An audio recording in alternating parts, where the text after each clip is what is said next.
At our 30th wedding anniversary, my wife took the microphone and announced, "This dance is for the man I have secretly loved for years."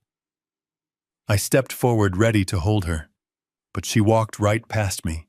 She walked straight to my brother. And as the crowd cheered, I realized my life was a lie.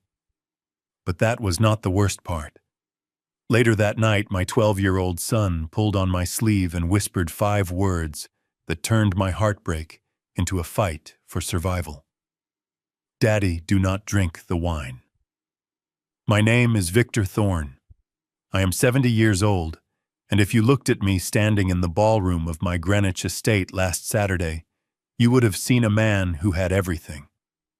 I was wearing a $5,000 tuxedo tailored to hide the fact that my shoulders have started to stoop a little with age. Around me, 200 of Connecticut's elite were drinking vintage champagne that I paid for, eating lobster canapes that I paid for, and laughing at jokes told by my younger brother Preston, which in a roundabout way I also paid for. You see, I have spent my entire life being the provider, the rock, the one who signs the checks and solves the problems. But as I stood there clutching a crystal flute of sparkling water, I felt less like a patriarch and more like a ghost haunting his own house. Before I tell you how my perfect life shattered in a single instant, please hit that like button and subscribe to the channel. It helps more people hear this story, and maybe, just maybe, it will help someone else spot the snakes in their own backyard before it is too late. Let me know in the comments where you are watching from. I am reading all of them from my new office overlooking the harbor, but we will get to that later. The night was supposed to be a triumph. 30 years of marriage to Lydia. She is 55, 15 years my junior, and still the most beautiful woman in any room she enters. When I met her, I was already a real estate tycoon, and she was an ambitious interior designer. Everyone whispered that she was after my money. I ignored them. I thought I was smart enough to know the difference between love and greed. I was wrong. The band leader tapped his baton, and the room went quiet. The lights dimmed, leaving only a spotlight on the center stage where Lydia stood. She looked radiant in a silver gown that shimmered like moonlight. She held the microphone with a trembling hand, and I saw tears glistening in her eyes. I felt a swell of pride in my chest. I thought, "Victor, you lucky old fool, she really loves you." My friends nudged me. "Go on, Victor, get ready," one of them whispered. I straightened my tie. I took a deep breath, preparing my own little speech about devotion and loyalty. Lydia spoke, and her voice was thick with emotion. She said, 30 years is a long time, but true love is not measured in years. It is measured in the moments when you feel like you are drowning, and someone reaches out a hand to save you. Tonight, I want to dedicate the first dance not to duty, not to obligation, but to the man who truly understands my soul.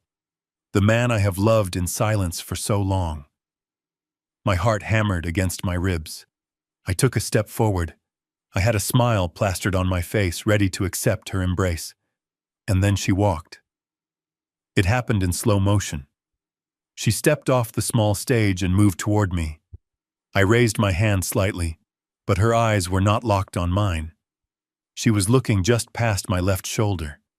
She did not stop. She did not pause. She brushed past me so close that the silk of her dress whispered against my tuxedo pants. A cold draft hit me as she passed.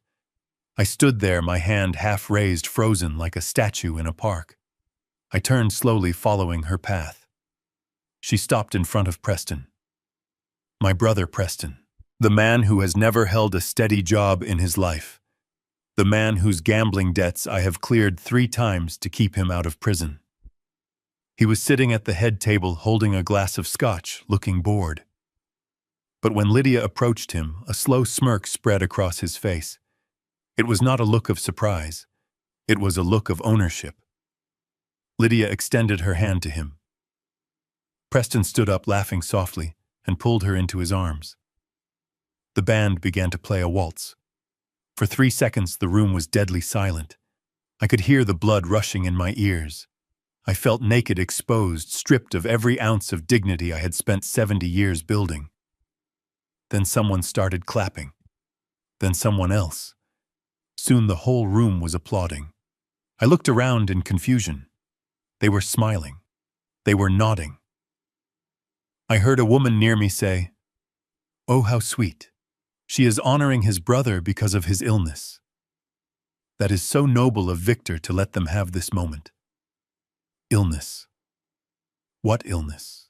Preston looked healthier than I did. I stood alone in the middle of the dance floor, a stranded island in a sea of tuxedos and gowns. My wife was in my brother's arms. Her head was resting on his shoulder. Her eyes were closed, and she looked peaceful in a way she never looked with me. Preston looked over her shoulder, and his eyes locked onto mine. He winked. It was a small gesture, a tiny twitch of the eyelid, but it hit me harder than a physical blow. That wink was not gratitude. It was a declaration of war. It said, "I have what is yours, brother, and you are too old and too stupid to do anything about it." I felt bile rise in my throat. I needed to get out of there. I needed air. I needed to scream. But the social training of a lifetime held me in place. Never make a scene, Victor. Never show weakness, Victor. Lydia finally pulled away from him and took the microphone again, breathless. She smiled at the confused crowd and said, effortlessly spinning the narrative, "As many of you know, my dear brother-in-law Preston has been battling a serious health condition in private. Victor and I decided that tonight we celebrate not just our marriage but the strength of family. We are all here for you, Preston." The crowd cheered even louder. A lie. A beautiful, plausible lie delivered with the grace of an Academy Award actress. I had not agreed to anything. I did not know Preston was sick. But if I spoke up now, if I shouted, "That is a lie," I would look like a jealous, petty old man ruining a touching family moment. They had trapped me in my own anniversary party. I turned and walked toward the bar at the back of the room. My hands were shaking so badly I had to clench them into fists. I felt a tug on my jacket. I looked down. It was Leo. My son Leo. He is 12 years old, small for his age, with big dark eyes that always seem to be analyzing the world. He is a quiet boy. He prefers his books and his coding projects to the lavish parties Lydia loves to throw. I have always worried he was too soft for this world. Leo looked pale. He was looking at the dance floor where his mother was still holding Preston's hand, accepting compliments from guests. Then he looked at me. His lower lip was trembling. "Hey, champ," I said, trying to keep my voice steady. "Do not worry about me. Your mother is just being dramatic as usual. Go get yourself some cake." I reached for a glass of red wine that was sitting on the high-top table next to me. It was a glass Lydia had handed to me specifically right before she went on stage. She had kissed my cheek and said, "Drink this, darling, it will help you relax for the speeches." I had set it down to clap for her entrance. I lifted the glass to my lips. I needed the alcohol. I needed to numb the sharp edge of humiliation slicing through my gut. Leo grabbed my wrist. His grip was surprisingly strong. "Dad, wait," he whispered. I looked down at him. "What is it, Leo?" He stood on his toes, pulling my ear down to his level. The music was loud, but his whisper cut through the noise like a siren. "Do not drink that wine, Dad." I frowned. "Why not?" Leo looked around, terrified that someone might be listening.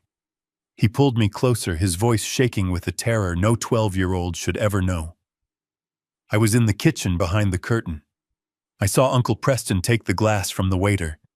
He put something in it, Dad. It was a white powder from a little silver box. He stirred it with his finger, and then he gave it to Mom and told her to make sure you drink it all before the toast. I froze. The glass hovered inches from my mouth. The red liquid swirled innocently under the chandelier lights. I looked at the wine. I looked at my son. And then I looked across the room at my brother and my wife. They were clinking glasses, laughing with the mayor. Preston saw me watching. He raised his glass in a mock salute and pointed to the wine in my hand, nodding encouragingly. "Drink up, brother," his eyes seemed to say. I lowered the glass slowly. My heart, which had been breaking just moments ago, suddenly turned into a block of ice. "Are you sure, Leo?" I asked, my voice low and dangerous. Leo nodded, tears spilling onto his cheeks. He said, "If you drink it, you will go to sleep and never wake up." And then he said, "We can be a real family." The glass in my hand felt heavy like a loaded gun. I looked at the liquid. I looked at the traitors celebrating my demise. And in that moment, the Victor Thorne who just wanted to be loved died. And the Victor Thorne who built an empire out of nothing returned. I put a hand on Leo's shoulder. "Stay close to me, son," I said. "And watch this." I walked toward a large potted orchid standing in the corner of the room. It was a rare species worth $5,000 a gift from a business partner. With my back turned to the room, I poured the entire glass of wine into the soil. Then I turned around, wiped my mouth with a napkin, and held up the empty glass. I caught Preston's eye and gave him a thumbs up. He smiled. It was the smile of a predator who thinks the trap has snapped shut. He had no idea that he had just declared war on the wrong man. I carried that glass of wine through the crowd like it was a loaded weapon. Every step away from the ballroom felt heavy. My heart was pounding against my ribs, not with the excitement of the anniversary, but with the cold dread of what my son had just whispered to me. "Do not drink the wine, Dad." The music faded behind me, replaced by the hollow silence of the hallway. I passed a mirror and saw my reflection. A 70-year-old man in a tuxedo holding a drink that might be his last. Was I losing my mind? Was I just a jealous old fool letting the imagination of a 12-year-old boy get the better of me? I reached my study and closed the heavy oak door behind me, locking it with a trembling hand. This room was my sanctuary. It was where I built my empire, where I signed the deals that put food on the table for 3 generations of Thorns. But tonight, it felt like a bunker. I walked over to the mahogany desk and stared at the glass of red wine. It looked so innocent. A rich, deep Merlot catching the light of the desk lamp. It smelled of oak and berries. Could my brother really hate me enough to kill me? We played catch in the backyard when we were kids. I paid for his first car. I paid for his second marriage. I bailed him out when his gambling debts threatened to break his legs. I looked at the orchid sitting on the corner of my desk. It was a rare species, a ghost orchid that I had imported from Florida for $5,000. It was delicate white and incredibly sensitive to its environment. My gardener told me that even tap water could shock it. It needed purified water and specific nutrients. It was the perfect test subject. "I am sorry, little one," I whispered. I tilted the glass. The wine poured into the soil with a soft glug. It soaked into the moss, darkening the roots. I emptied every last drop. Then I set the glass down next to the pot. I sat in my leather chair and waited. I do not know what I expected. Maybe I expected the plant to wither instantly like in a movie, but nothing happened. The white flowers stood tall. The green leaves remained firm. I let out a breath I did not know I was holding. "See, Victor. You are paranoid. Leo is just a child with an overactive imagination. Preston is a leech, yes, but he is not a murderer. And Lydia, my beautiful Lydia. She might be unfaithful, she might be cruel, but she would not let him poison me. I wanted to believe that. I wanted to believe it so badly that I almost poured myself a scotch to celebrate my own stupidity. But I did not. I turned off the lamp and sat in the darkness, listening to the distant sounds of the party. I heard laughter. I heard the bass of the music. They were celebrating down there, celebrating my anniversary, celebrating my brother. I fell asleep in the chair, my neck crooked against the leather headrest. My dreams were disjointed and terrifying. I dreamed I was drowning in a sea of red wine while Lydia and Preston stood on a boat, pushing me down with oars. I woke up with a start. My neck was stiff. Sunlight was streaming through the heavy curtains, cutting through the dust motes in the air. The house was silent. The party was over. The guests were gone.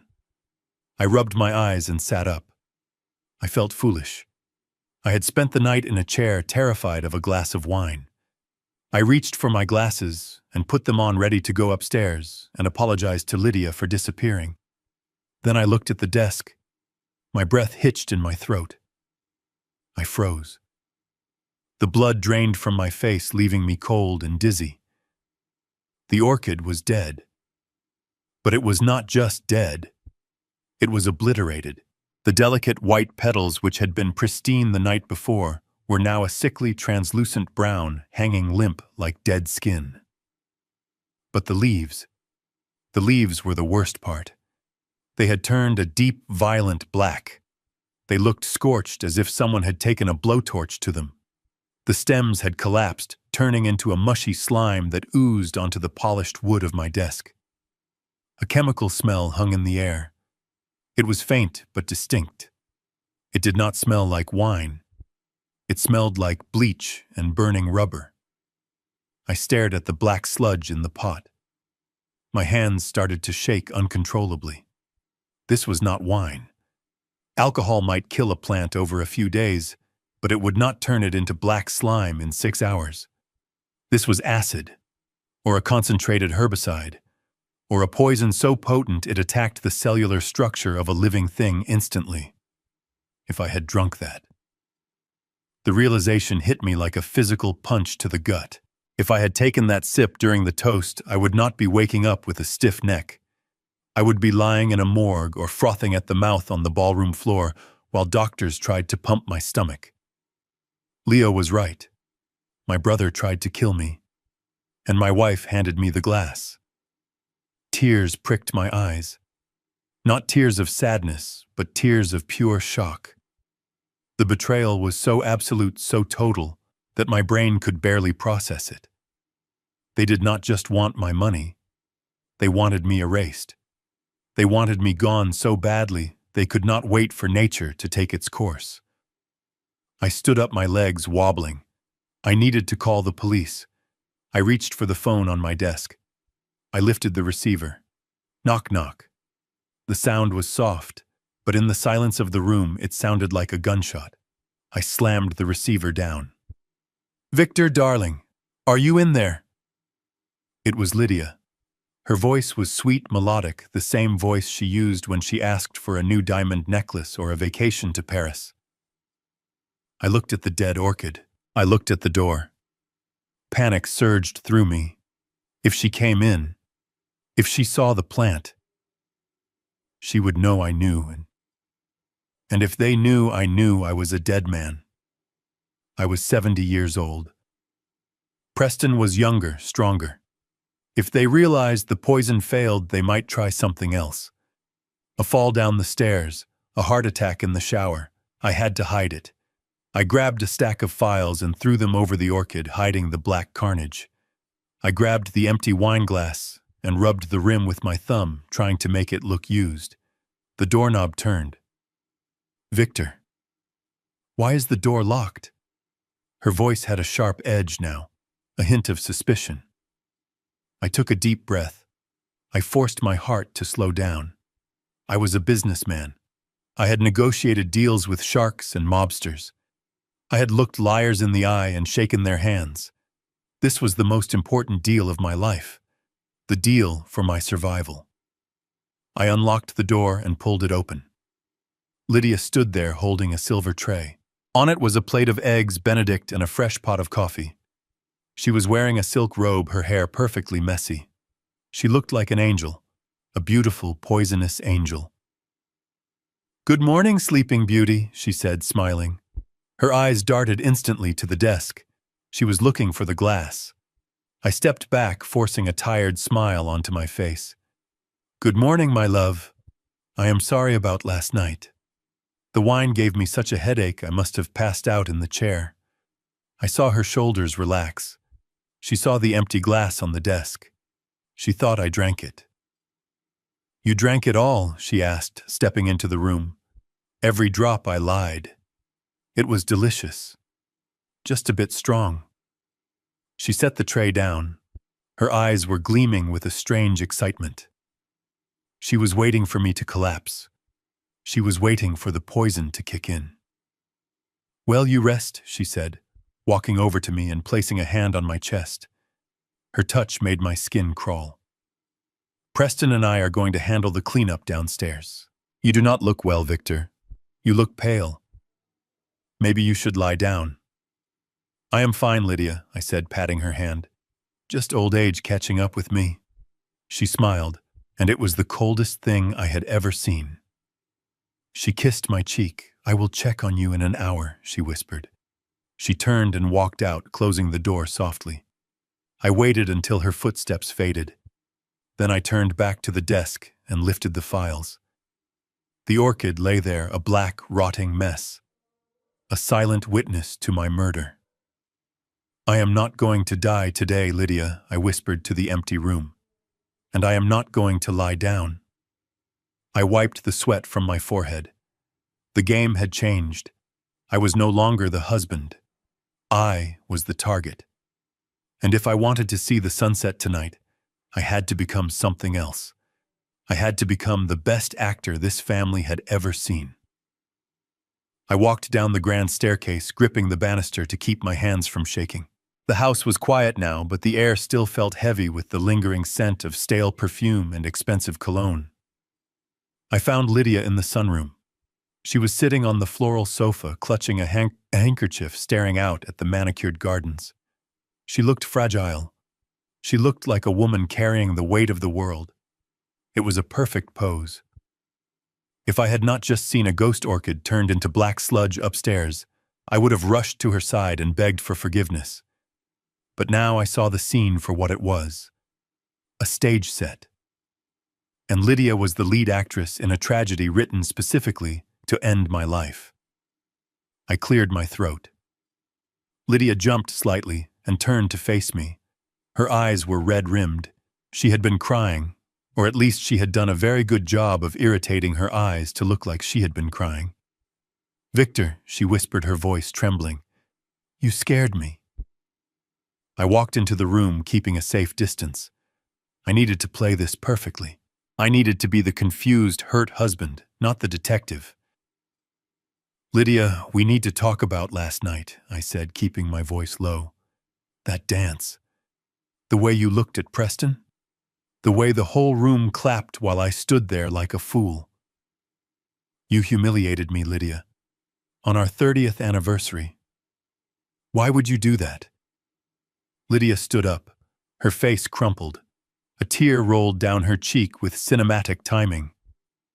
"Humiliated you," she choked out. "Is that all you care about, Victor? Your pride, your reputation, your ego?" I frowned, feigning confusion. "My ego. You announced you loved another man." "I announced I loved a man who is dying," she screamed. The words hung in the air like smoke. I froze. I let my mouth drop open slightly.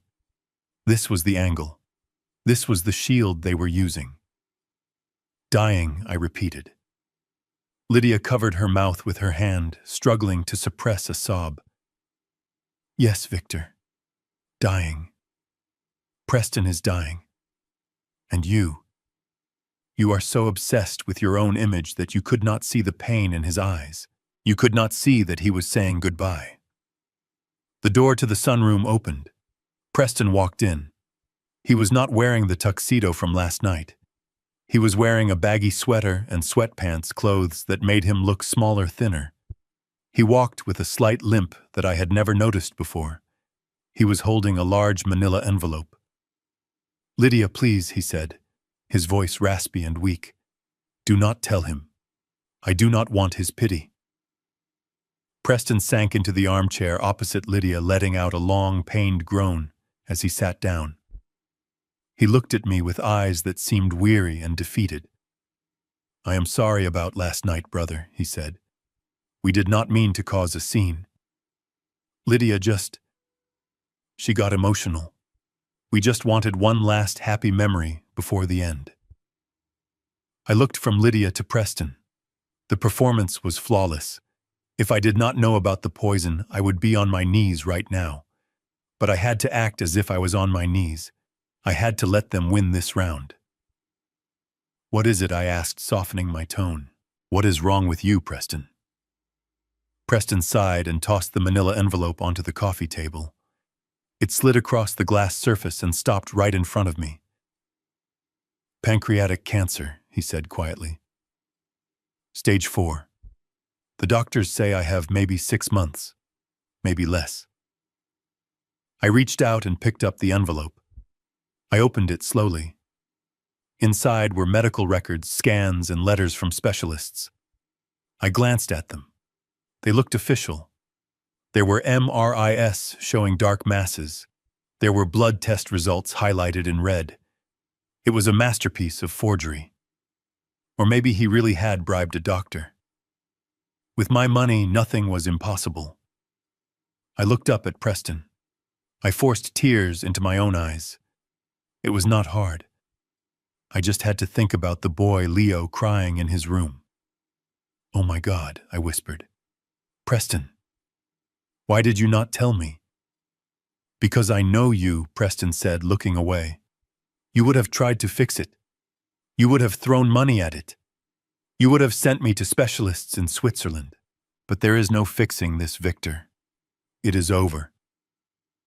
I just wanted to live my last days with some dignity. Lydia rushed over to him and knelt by his chair, holding his hand. He is all alone, Victor, she said, looking up at me accusingly. He is living in that cold apartment downtown with no one to cook for him, no one to make sure he takes his medication. Last night, when I saw him sitting there, looking so brave, I just broke down. I love him, Victor. I love him as a brother. And I cannot bear the thought of him dying alone. The guilt trip was working. Not on me, but on the character I was playing. They were painting me as the villain, the unfeeling tycoon who cared more about a dance than his brother's life. It was brilliant. It was a trap designed to make me open the gates of my fortress. I put the medical records down. I took a deep breath. I rubbed my face with my hands, letting out a shuddering sigh. I am so sorry, I said, my voice cracking. I had no idea. I thought you were mocking me. Preston laughed, a dry, humorless sound. Mocking you. Victor, you are the successful one. You are the patriarch. I am just the failure who is checking out early. Why would I mock the king in his own castle? Lydia stood up and walked over to me.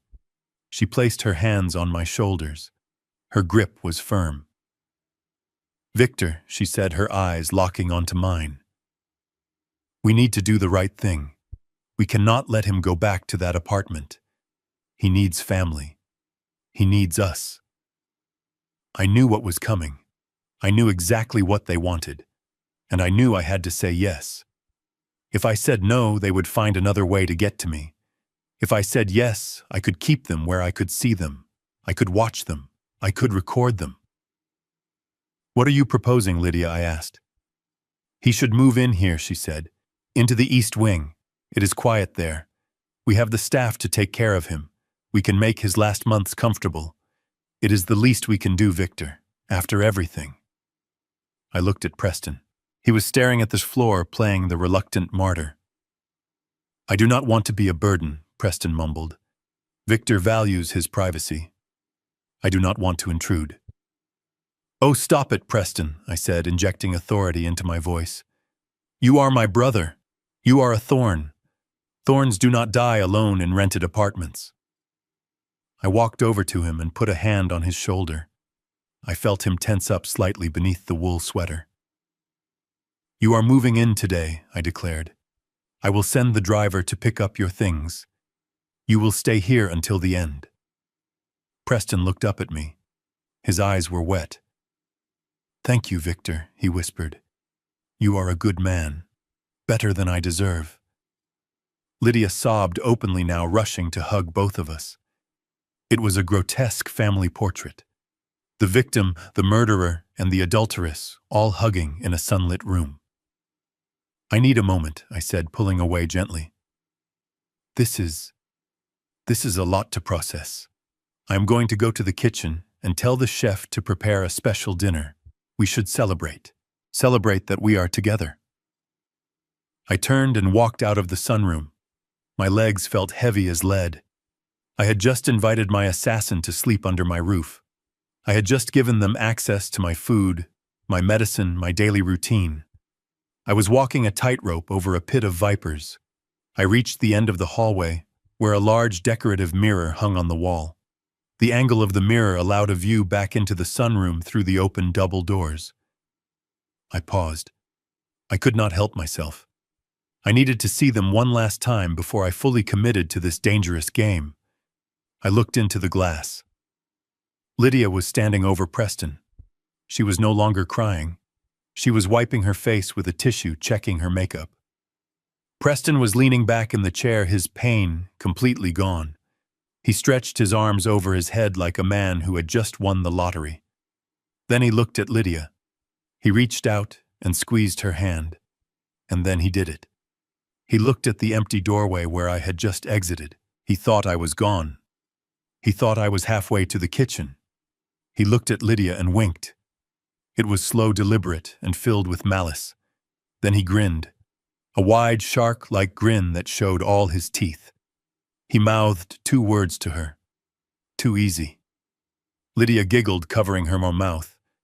I stood there in the hallway staring at their reflection. A cold chill went down my spine that had nothing to do with the air conditioning. They thought I was the stupid old man. They thought I was the mark. They thought it was too easy. I straightened my back.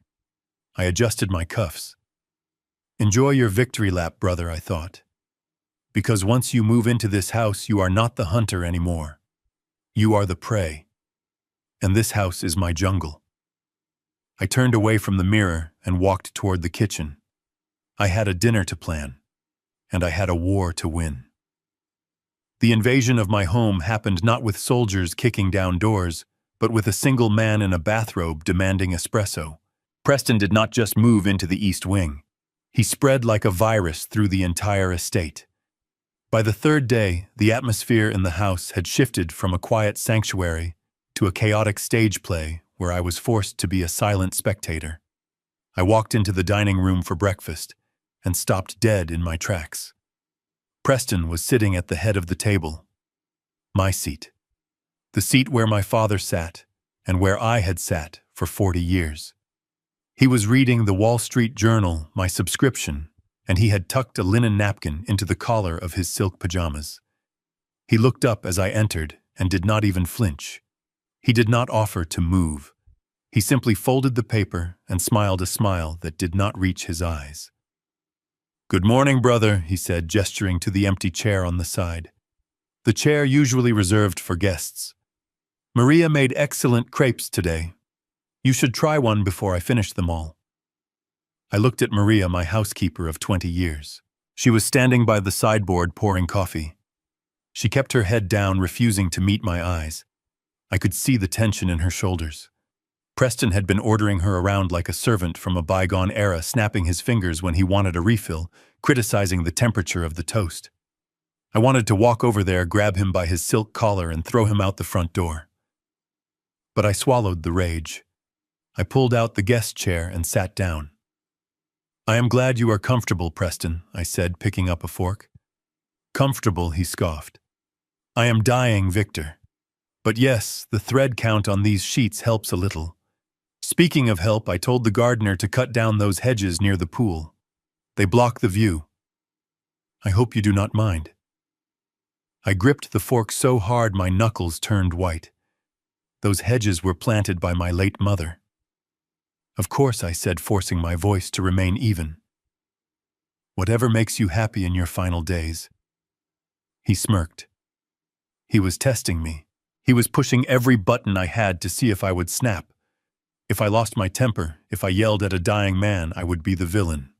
Lydia would take his side. The world would see a heartless monster. So I ate my cold crepes, and I smiled. That afternoon, I put my plan into motion. I told Lydia I was going to the library to nap. Instead, I went to the storage closet in the basement. I dug through old boxes until I found it. A vintage teddy bear, one I had bought for Leo when he was a baby, but he had never liked it because of its glass eyes. They were dark and unblinking. Perfect.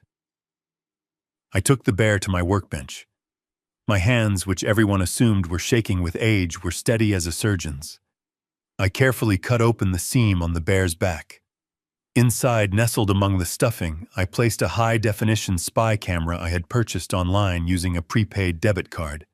It was no bigger than a matchbox, but it had a battery life of 48 hours and transmitted directly to a secure cloud server. I sewed the bear back up. I placed the camera lens right behind the bear's left eye. I waited until Preston went downstairs for his afternoon tea with Lydia. I slipped into the east wing. The room smelled of him already. Stale cigar smoke and cheap aftershave trying to mask the scent of sweat. The bedside table was cluttered with pill bottles, OxyContin, morphine, chemotherapy blockers. It looked like a pharmacy. I placed the teddy bear on the high shelf of the bookcase facing the bed and the bathroom door. It looked like a forgotten decoration, a relic of the house's history. "I am watching you, brother," I whispered. I retreated to my study and locked the door. I opened my tablet and logged into the secure app. The feed was crystal clear. I could see the bed. I could see the bathroom. I waited. Hours passed. The sun began to set, casting long shadows across my desk. Finally, the door on the screen opened. Preston walked in. He was not limping. He was walking with a bounce in his step. He closed the door and locked it. Then he did something that made my blood boil. He walked over to the mirror and flexed his biceps, admiring himself. He laughed softly. Then he went to the bedside table. He picked up the bottle of pain medication, the strong stuff that was supposed to manage the agony of stage 4 cancer. He shook 2 pills into his hand. I leaned closer to the screen. Was he actually sick? Was I wrong? He threw the pills into his mouth. He grabbed a glass of water, and then he spit them out into the cup. He walked into the bathroom. The camera angle was perfect. I watched as he poured the dissolved pills into the toilet. He flushed. He watched the water swirl away, taking his sickness with it. He came back into the bedroom and pulled a cell phone from under his mattress. Not his regular phone, a burner phone. He dialed a number and put it on speaker as he changed his shirt. I turned up the volume on my tablet. "Yeah, it is me," Preston said. A voice on the other end answered, rough and impatient. "You are late on the payment, Thorne. My boss is getting tired of waiting. You owe us 50 grand. "Relax," Preston said, chuckling as he buttoned his shirt. "I told you the plan is in motion. I am in the house. The old man bought the cancer story hook, line, and sinker. He is treating me like a king." "When do we get our money?" the voice demanded. "Soon," Preston said. "Listen, the old man is fading. He is weak. His mind is going.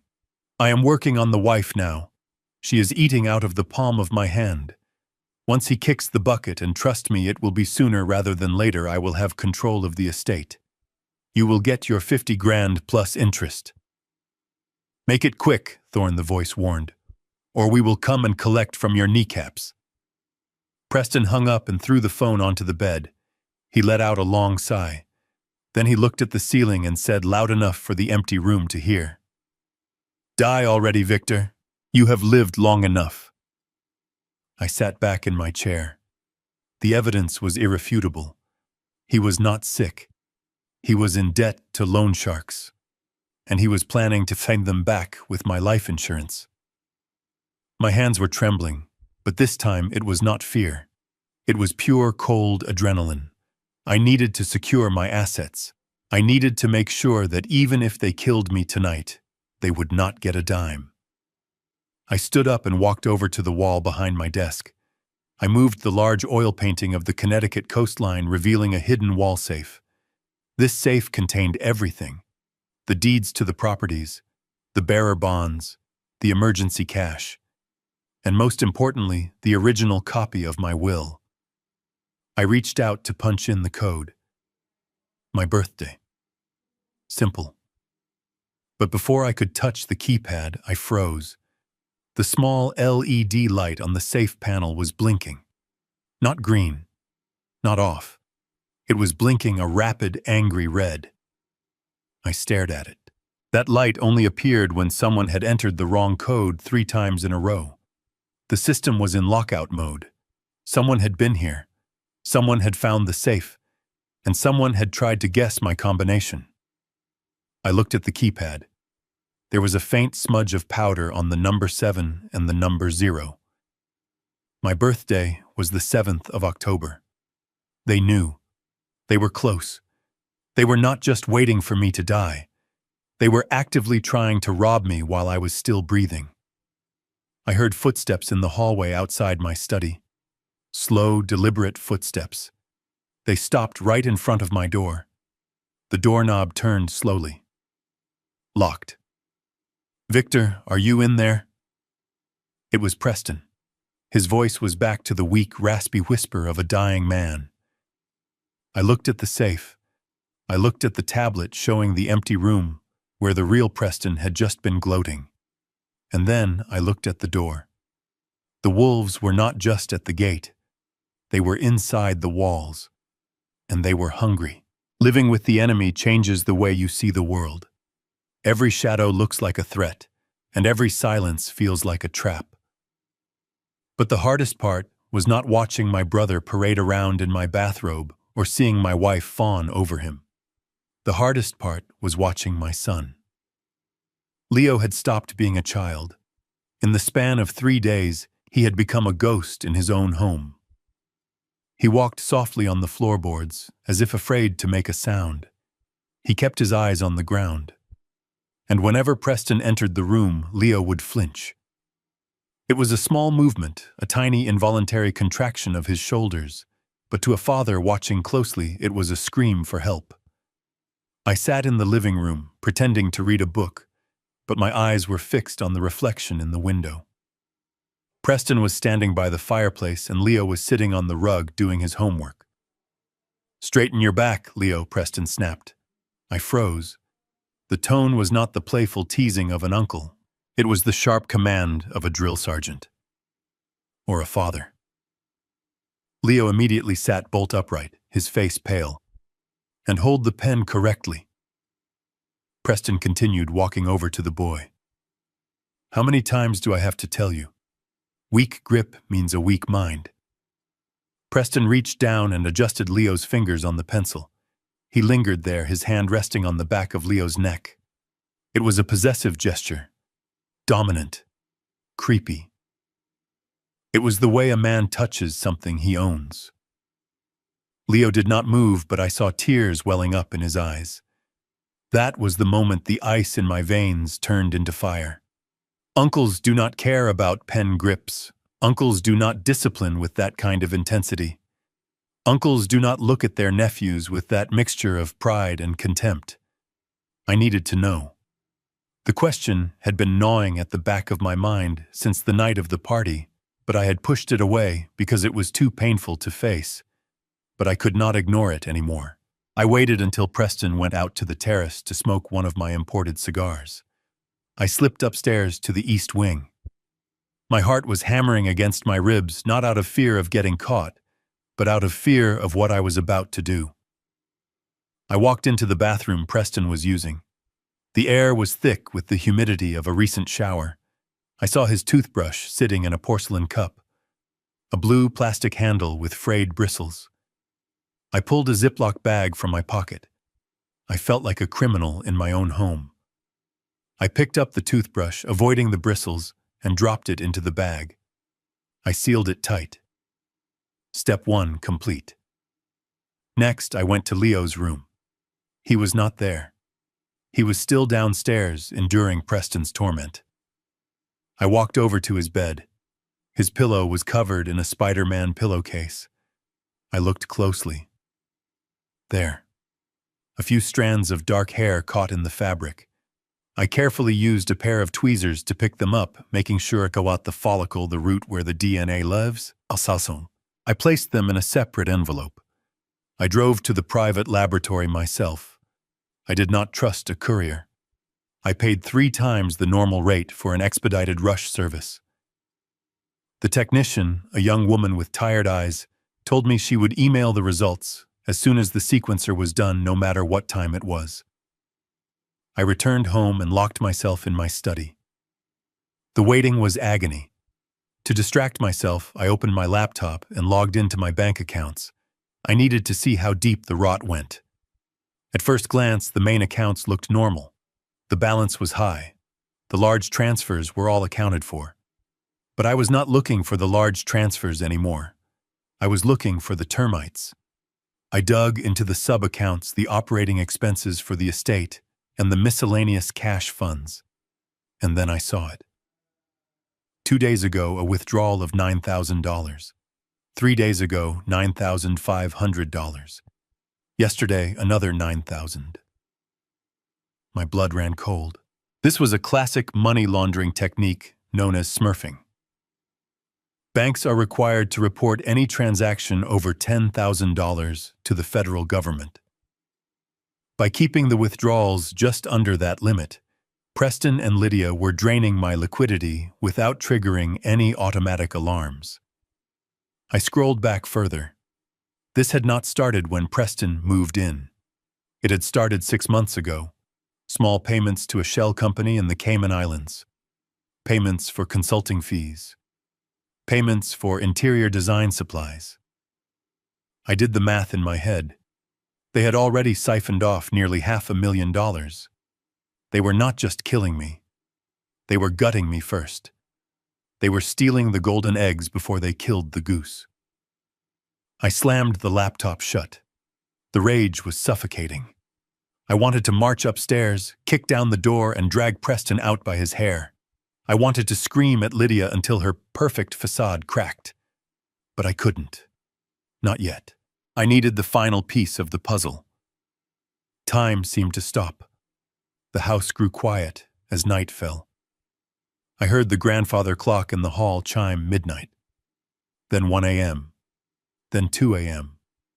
I was sitting in the dark, the only light coming from the glowing Apple logo on my computer. My phone buzzed on the desk. One new email. Sender Helix Genetics Lab. Subject paternity test results. Case number 89204. My hand hovered over the mouse. I felt sick, physically sick. I looked at the family photo on my desk. Me holding Leo when he was a baby. He had been so small, so fragile. I remembered the first time he said Dada. He had looked right at me. If I opened this email, that memory might become a lie. But I had to know. I clicked open. The document was a PDF. I scrolled past the technical jargon, the charts of alleles and genetic markers. I scrolled all the way to the bottom to the summary section. There it was, in bold black letters that burned themselves into my retinas. Probability of paternity, 0.00% for Victor Thorne. Probability of paternity, 99.99% for Preston Thorne. The room spun. I gripped the edge of the desk so hard the wood creaked. Leo. My boy. The only good thing in my life. The only person who had tried to save me. He was not my son. He was the son of the man trying to kill me. I let out a sound that was half laugh, half sob. It was a cruel cosmic joke. For 12 years I had raised my brother's child. I had paid for his school, his clothes, his toys. I had nursed him when he was sick. I had taught him to ride a bike. And all that time Lydia and Preston must have been laughing at me. The cuckold, the provider, the fool. I looked at the screen again. The numbers did not change. 99.99%.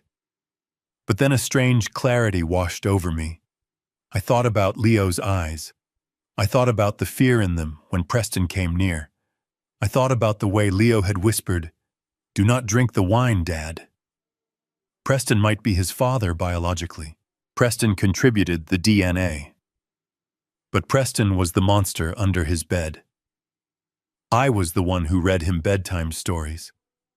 I was the one who put Band-Aids on his scraped knees. I stood up. The sickness in my stomach was gone, replaced by a cold, hard resolve. They thought this result would break me. They thought that if I found out, I would cast the boy aside like a piece of trash. That is what they would do. Because to them, people are just assets or liabilities. But they forgot one thing. I am a businessman, and when I see an asset being mishandled by incompetent management, I do not walk away. I take over. I deleted the email from my inbox and emptied the trash. I turned off the computer. Preston thinks he has a son, I whispered to the darkness. But by the time I am done with him, he won't even have a name. I walked to the window and looked out at the dark ocean. The waves were crashing against the rocks, relentless and powerful. Tomorrow, the war would end. But tonight, I had to make a promise. Not to myself, but to the boy sleeping down the hall. "You are my son, Leo," I said softly, "and God help anyone who tries to take you from me." I went back to my desk and pulled out a fresh sheet of paper. I began to write. It was not a will, it was a script for the final performance. And in this play, the villain would not get a monologue. He would just get a trapdoor. The silence in my study was heavy and suffocating. It felt like the air had been sucked out of the room, leaving only the cold, hard truth sitting on my desk. 0% probability. The numbers were black ink on white paper, but they looked like bloodstains to me. For 12 years, I had been living a lie. Every birthday party, every baseball game, every time I tucked Leo into bed and told him I was proud of him, I was playing a fool in a tragedy written by my wife and my brother. They had not just stolen my money. They had stolen my legacy. They had tricked me into raising another man's son, loving another man's blood, and building a future for a lineage that was not mine. I looked at the family portrait on the wall. The smiling faces mocked me. I grabbed a heavy crystal decanter from the sidebar and hurled it at the picture. The glass shattered with a deafening crash, sending shards flying across the room. The photo frame cracked down the middle, splitting my face from Leo's. I fell back into my leather chair, gripping the armrests until my fingers ached. A dark, primal rage began to boil in my gut. It was not the anger of a businessman who lost a deal. It was the fury of a wounded animal. I opened the bottom drawer of my desk. My hand moved automatically to the false bottom where I kept my grandfather's Colt 1911. The metal was cold against my skin. It was heavy, loaded, and lethal. I pulled the slide back, checking the chamber. A full magazine. 7 bullets. 2 for the traitors upstairs, 1 for myself, and 4 left over for the devil when I met him in hell. The logic of violence took over my mind. It seemed so simple, so clean. Why play their games? Why wait for lawyers and courts? I could end it tonight. I could walk up those stairs, kick open the door to the East Wing, and erase the smirk from Preston's face forever. I could watch the terror in Lydia's eyes as she realized her schemes had led to this final bloody moment. It would be justice. Old Testament justice. Eye for an eye. Life for a life. I stood up. The gun felt like an extension of my hand. I walked out of the study. The hallway was dark, the shadows stretching long and distorted on the walls. The house was silent, but in my head I could hear the roaring of my own pulse. I walked toward the stairs. My steps were heavy, deliberate. I was the angel of death, and I was coming to collect. As I reached the top of the landing, I turned toward the East Wing, but my path took me past Leo's bedroom door. I stopped. I looked at the door. It was painted a soft blue, a color Leo had chosen himself. There was a small sign on it that said, "Leo's Lab, keep out." I remembered the day we put it up. He was 6 years old, giggling as I hammered the nail. He had looked at me with such adoration. "He is not yours," a voice in my head whispered. "He is Preston's. He has the blood of a snake running through his veins. He is a living reminder of your failure." I tightened my grip on the gun. I should hate him. I should look at him and see the betrayal. I should walk past this door and never look back. But then I heard a sound. It was a soft whimper, a sound of distress. I moved closer to the door, pressing my ear against the wood. "No, please." It was Leo. He was talking in his sleep. Do not hit me, Uncle Preston." My heart missed a beat. The rage that had been propelling me forward suddenly hit a wall. I held my breath, listening. "I won't tell. I promise. Just don't hurt Daddy Victor." The gun lowered in my hand. The barrel pointed at the floor. Daddy Victor. Even in his nightmares, even when his subconscious was replaying the trauma inflicted by his biological father, he was calling out for me. He was trying to protect me. I pushed the door open quietly. The room was dimly lit by a nightlight shaped like a rocket ship. Leo was tossing and turning in his bed, his sheets tangled around his legs. Sweat glistened on his forehead. He looked small and fragile. I walked over to the bed. I looked down at the boy. I looked for Preston in his face. I looked for the deceit, the greed, the malice. But I did not see it. I saw the messy hair I had ruffled 1,000 times. I saw the scraped chin from when he fell off his bike, and I caught him. I saw the boy who made me a father, not with biology, but with love. Preston might have provided the DNA, but Preston was the monster in the dark. I was the one who chased the monsters away. Leo let out another sob, his hands clutching the blanket. "Please, I want my dad." He did not mean the man in the East Wing. He meant the man standing beside him with a loaded gun. The realization hit me harder than the betrayal. Leo was a victim too. Perhaps the biggest victim of all. They had used him as a pawn. They had twisted his life, terrorized his spirit, and forced him to live a lie.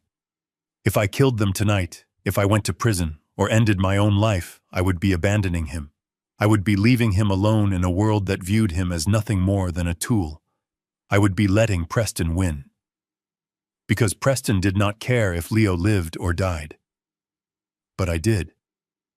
I looked at the gun in my hand. It looked ugly now. Barbaric. It was the weapon of a weak man who had run out of options. I was not out of options. I was Victor Thorne. I built skyscrapers. I crushed competitors. I did not need bullets to destroy my enemies. I had money. I had power. And now I had the ultimate weapon. I had the truth. I reached out and gently placed my hand on Leo's forehead. "Shh, Leo," I whispered. "It is okay. I am here." Leo stirred at my touch. His breathing slowed. He leaned into my hand, seeking the comfort he had known his whole life.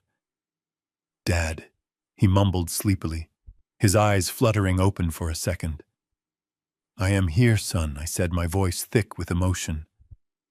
"Go back to sleep. I am watching over you."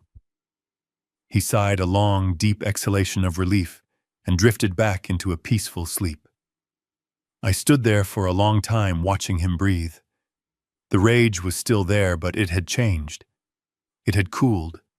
It had crystallized into something sharp and precise like a diamond. Hot anger makes you sloppy. Cold anger makes you brilliant. I tucked the gun into the back of my waistband. I would not use it tonight. Death was too easy for them. Death was an escape. They deserved to suffer. They deserved to watch everything they schemed for crumble to dust in their hands. They deserved to be stripped of their pride, their freedom, and their future. and I was going to be the architect of their ruin. I walked out of Leo's room and closed the door softly. I walked back to my study, but this time I did not look at the broken picture frame. I sat down at my desk and pulled out a fresh legal pad. I needed a plan that would protect Leo and destroy Preston and Lydia so completely that they would wish I had just shot them. I picked up my pen. My hand was steady. Step 1, I wrote. The power of attorney. I looked at the calendar. Thanksgiving was in 4 days. They wanted me to sign over my life. I would give them a signing ceremony they would never forget. I leaned back in the chair. The darkness of the room no longer felt suffocating. It felt like a cloak. I was the predator now, hiding in the shadows, waiting for the perfect moment to strike. Sleep well, brother, I whispered, because when you wake up, your nightmare begins. The next morning, I told Lydia I was taking Leo fishing. I expected resistance. I expected her to say it was too cold, or that Leo had homework, or that Preston needed company. But she just smiled that tight plastic smile and said, "That sounds lovely, Victor. Make some memories." I knew what she was really thinking. She was thinking that this was the last trip. She was thinking that the old man wanted to say his goodbyes to the boy before he kicked the bucket. She probably had the champagne chilling for the moment our car pulled out of the driveway. I drove my old truck, not the luxury sedan. I left my phone at home. I patted Leo down playfully before we got in, pretending to check for ticklish spots, but really I was checking for trackers or listening devices sewn into his jacket. You can never be too careful when you are living in a nest of vipers. We drove in silence for 40 minutes until we reached a secluded spot on the Long Island Sound. It was a place my father had taken me, a place where the gray water met the gray sky, and the only sound was the cry of seagulls and the slap of waves against the hull of our small rented boat. We cast our lines into the water.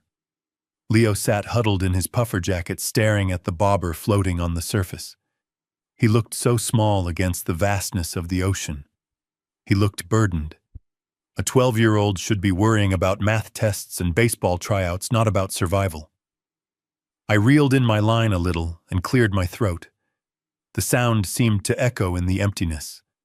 "Leo, look at me." He turned slowly. His eyes were fearful. He thought I was going to scold him. He thought I was going to ask why he was so quiet lately. "I am not going to ask you about school, Leo," I said, keeping my voice low and steady, carried only by the wind. "And I am not going to ask you about baseball. I brought you out here because this is the only place in the world right now where I know for a fact that no one is listening to us." Leo gripped his fishing rod tighter. His knuckles turned white. "I know you are scared," I continued. "I know things have been strange at home. But I need you to be brave for me, son. I need you to tell me the truth, no matter how bad it is, no matter what anyone told you to say." I leaned forward. "What does Preston say to you when I am not in the room?" Leo looked down at his boots. He was trembling. I could see the battle raging inside him. The fear of the monster versus the trust in the father. He says I have to be nice to him," Leo whispered. I waited. I did not push. I just let the silence stretch out, offering him a safe space to step into. "He says that you are old," Leo's voice cracked. "He says you are sick in the head. He says that soon you are going to go away to a hospital or to the cemetery. And he says that when you are gone, he is going to be in charge." I felt the anger flare up again, hot and sharp, but I pushed it down. I needed facts. "What else, Leo? What does he make you do?" Leo looked up at me and the tears started to spill over. "The dam broke. He makes me call him Dad," he sobbed. "He grabs my arm really hard right here." Leo rolled up his sleeve. On his upper arm there were 3 distinct bruises, finger marks, purple and yellow fading into green. He squeezes my arm and says, "Say it. Say hello, Dad." And if I do not say it, he squeezes harder. He says that he is my real father. He says you are just the bank account. I reached out and took Leo's hand. My heart was breaking, but my resolve was hardening into steel. He told me that if I tell you anything, if I try to warn you, he will send me to an orphanage, Leo cried, his whole body shaking. He said that since you are not my biological father, nobody will want me. He said he will sign the papers to send me to a state home where the big kids will beat me up every day. He said, I will never see my room or my toys or you ever again. The cruelty of it took my breath away, using a child's deepest fear of abandonment to silence him. It was evil, pure, unadulterated evil. I pulled Leo from his seat and hugged him. I hugged him tight, burying my face in his jacket. I wanted him to feel the strength of my arms. I wanted him to know that I was not a bank account. I was a fortress. Listen to me, Leo, I said, pulling back and holding him by the shoulders. I looked him dead in the eye. That man is a liar. Do you hear me? He is a liar and a coward. He can never send you away. You know why? Because I just signed the papers this morning. You are my son, legally, officially, forever. No judge, no court, and certainly no piece of trash like Preston can ever take you away from me. Leo sniffled, wiping his nose with his sleeve. Really? Really, I promised. But we have a problem, Leo. There are bad people in our house, and right now they think they are winning. They think I am weak. They think I am stupid. I took a deep breath. I need your help to stop them. I cannot do it alone. I need a partner. Leo straightened up a little. A partner? Yes. Like in those spy movies we watch. I have a plan to get them out of our lives forever. But it is a dangerous plan. And it requires you to be the best actor in the world. Can you do that?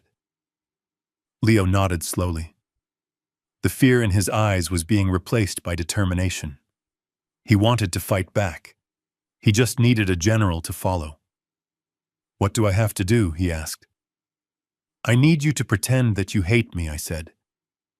Leo blinked. What? I need you to ignore me. I need you to stay away from me in the house. If Preston tells you to call him Dad, you do it. If Lydia tells you to go to your room, you go. You have to make them believe that you are on their side. You have to make them feel safe. Because when bad people feel safe, they make mistakes. And I paused, swallowing my pride. I am going to have to act too. Starting today, I am going to become very forgetful. I might call you by the wrong name. I might drop things. I might yell at you for no reason. Leo looked confused. Why? Because I want them to think I am losing my mind, I explained. I want them to think the poison is working. If they think I am already dying, they will stop trying to kill me. They will just wait. And while they are waiting, we will be setting the trap. I squeezed his shoulders. But no matter what I say in that house, no matter how crazy I act, I want you to remember this moment. I want you to remember that I love you, and that I am sane, and that I am coming for them. Can you remember that? Leo took a deep breath. He wiped the last tear from his cheek. He looked at me, and for the first time in days, I saw a spark of the old Leo, the smart, observant boy. I can do it, he said. I smiled. Good. Now let's catch a fish so we have an excuse for being out here so long. We drove back to the house in the early afternoon. As we turned onto the long driveway, I could see the silhouette of the mansion looming against the sky. It looked different to me now. It wasn't a home. It was a stage. I stopped the truck in front of the garage. I turned to Leo. Are you ready, Agent? I asked. Leo nodded. He put his mask on. His face went blank. His shoulders slumped. He looked like the scared, submissive boy Preston wanted him to be. I took a deep breath. I let my jaw go slack. I unfocused my eyes. I made my hands tremble slightly on the steering wheel. Showtime, I whispered. We got out of the truck. Lydia was waiting on the porch holding a glass of wine. Preston was standing behind her, leaning against the doorframe, looking like the lord of the manor. "Did you catch anything?" Lydia called out, her voice dripping with fake cheer. I stared at her for a moment too long. I let my mouth hang open slightly. I blinked rapidly, as if I was trying to remember who she was. Catch what?" I mumbled, my voice shaky. Who are you looking for?" Lydia's eyes widened. She glanced back at Preston. Preston grinned. I stumbled a little as I walked up the steps. I dropped my car keys. "Oh dear," I said, staring at the keys on the ground, as if they were alien artifacts. I think I lost my way." I saw the look of triumph pass between Lydia and Preston. They bought it. They thought the end was near. I walked past them, shuffling my feet into the belly of the beast. The campaign had begun, and the old man they thought was helpless was about to take them all to school. The transformation from tycoon to invalid began in my closet. I stood there staring at the rows of Italian leather shoes and hand-stitched suits that had defined my image for 40 years. I reached past the Oxfords and grabbed an old brown loafer for my left foot. Then I reached for a white tennis sneaker for my right. I put them on. The height difference made me limp slightly, throwing my hip out of alignment. I looked in the mirror. I buttoned my shirt wrong, skipping the third hole so the collar sat askew, choking me slightly. I messed up my hair, which I always kept combed back with oil. I looked ridiculous. I looked like a man who had lost the map to his own body. It was humiliating. My pride, the armor I had worn since I was a poor boy in the Bronx, screamed at me to stop. But then I thought about the poison in the orchid. I thought about Leo's bruises, and I realized that dignity was a luxury I could no longer afford. Survival required a disguise. I walked downstairs. I exaggerated the limp, dragging my left foot across the hardwood floor with a rhythmic scuffing sound. Lydia was in the sunroom, drinking her morning coffee and scrolling through her phone, probably looking at real estate listings in Paris. I stopped in the doorway. I let my jaw go slack. I stared at her with a vacant, glassy look that I had practiced in the bathroom mirror for an hour. "Mother?" I said, my voice high and confused. "Mother, is the school bus here yet? I am going to be late for math class." Lydia froze. She lowered her phone slowly. She looked at my shoes. She looked at my buttoned wrong shirt. Then she looked at my face. For a second, I saw annoyance. She was about to snap at me to stop playing games. But then she saw the emptiness in my eyes. The annoyance was replaced by shock, and then slowly a dark, twisted delight spread across her features. "Victor," she said, standing up carefully. "I am not your mother. I am Lydia, your wife." I blinked rapidly. "Lydia? Who is Lydia? Where is my lunchbox?" Preston walked in at that moment. He saw me standing there looking disheveled and lost. He looked at Lydia. She gave him a tiny, almost imperceptible nod. "He is having an episode, Preston," she whispered loud enough for me to hear. "A bad one. He thinks I am his mother." Preston walked over to me. He stood too close, invading my personal space. He smelled of my cologne. He grinned. "Hey, sport," he said, mocking me. "The bus already left. You missed it. You have to stay home with us today." I shrank back from him, feigning fear. "I do not like you," I whimpered. "You smell like smoke." Preston laughed. He clapped a hand on my back hard enough to make me stumble. "The old engine is finally breaking down," he said to Lydia. "I told you." The stress of the anniversary pushed him over the edge. That night came the hardest part of the performance. We were seated at the dining table. The chef had prepared roast duck. I sat there staring at the food, holding my fork like a shovel. Leo was across from me, keeping his head down just like we practiced. I had strapped a plastic medical bag filled with warm water to my inner thigh hidden under my trousers. A small tube ran down my leg. It was a crude device, but it was necessary. I needed to cross a line. I needed to do something so socially unacceptable that they would have no doubt that Victor Thorne was gone. I waited until Preston was midway through a story about a business deal he had supposedly closed, and then I told them I demanded 50% up front. He boasted, waving his wine glass. I stood up abruptly. The chair screeched against the floor. I have to, I stammered. And then I released the clamp on the tube. The water flowed down my leg, soaking my trousers and pooling rapidly on the expensive Persian rug. The sound of liquid hitting the floor was unmistakable in the silent room. Lydia dropped her fork. It clattered loudly against her china plate. "Oh my God, Victor!" she shrieked, her face twisted in genuine disgust. Did you just urinate on yourself?" Preston burst out laughing, a cruel, barking laugh. "Jesus, Victor, he is like a toddler. Look at him. He is wetting himself at the dinner table." I stood there looking down at the puddle, letting my lip tremble. I felt a hot flush of shame rising up my neck. This was the man who had shaken hands with presidents.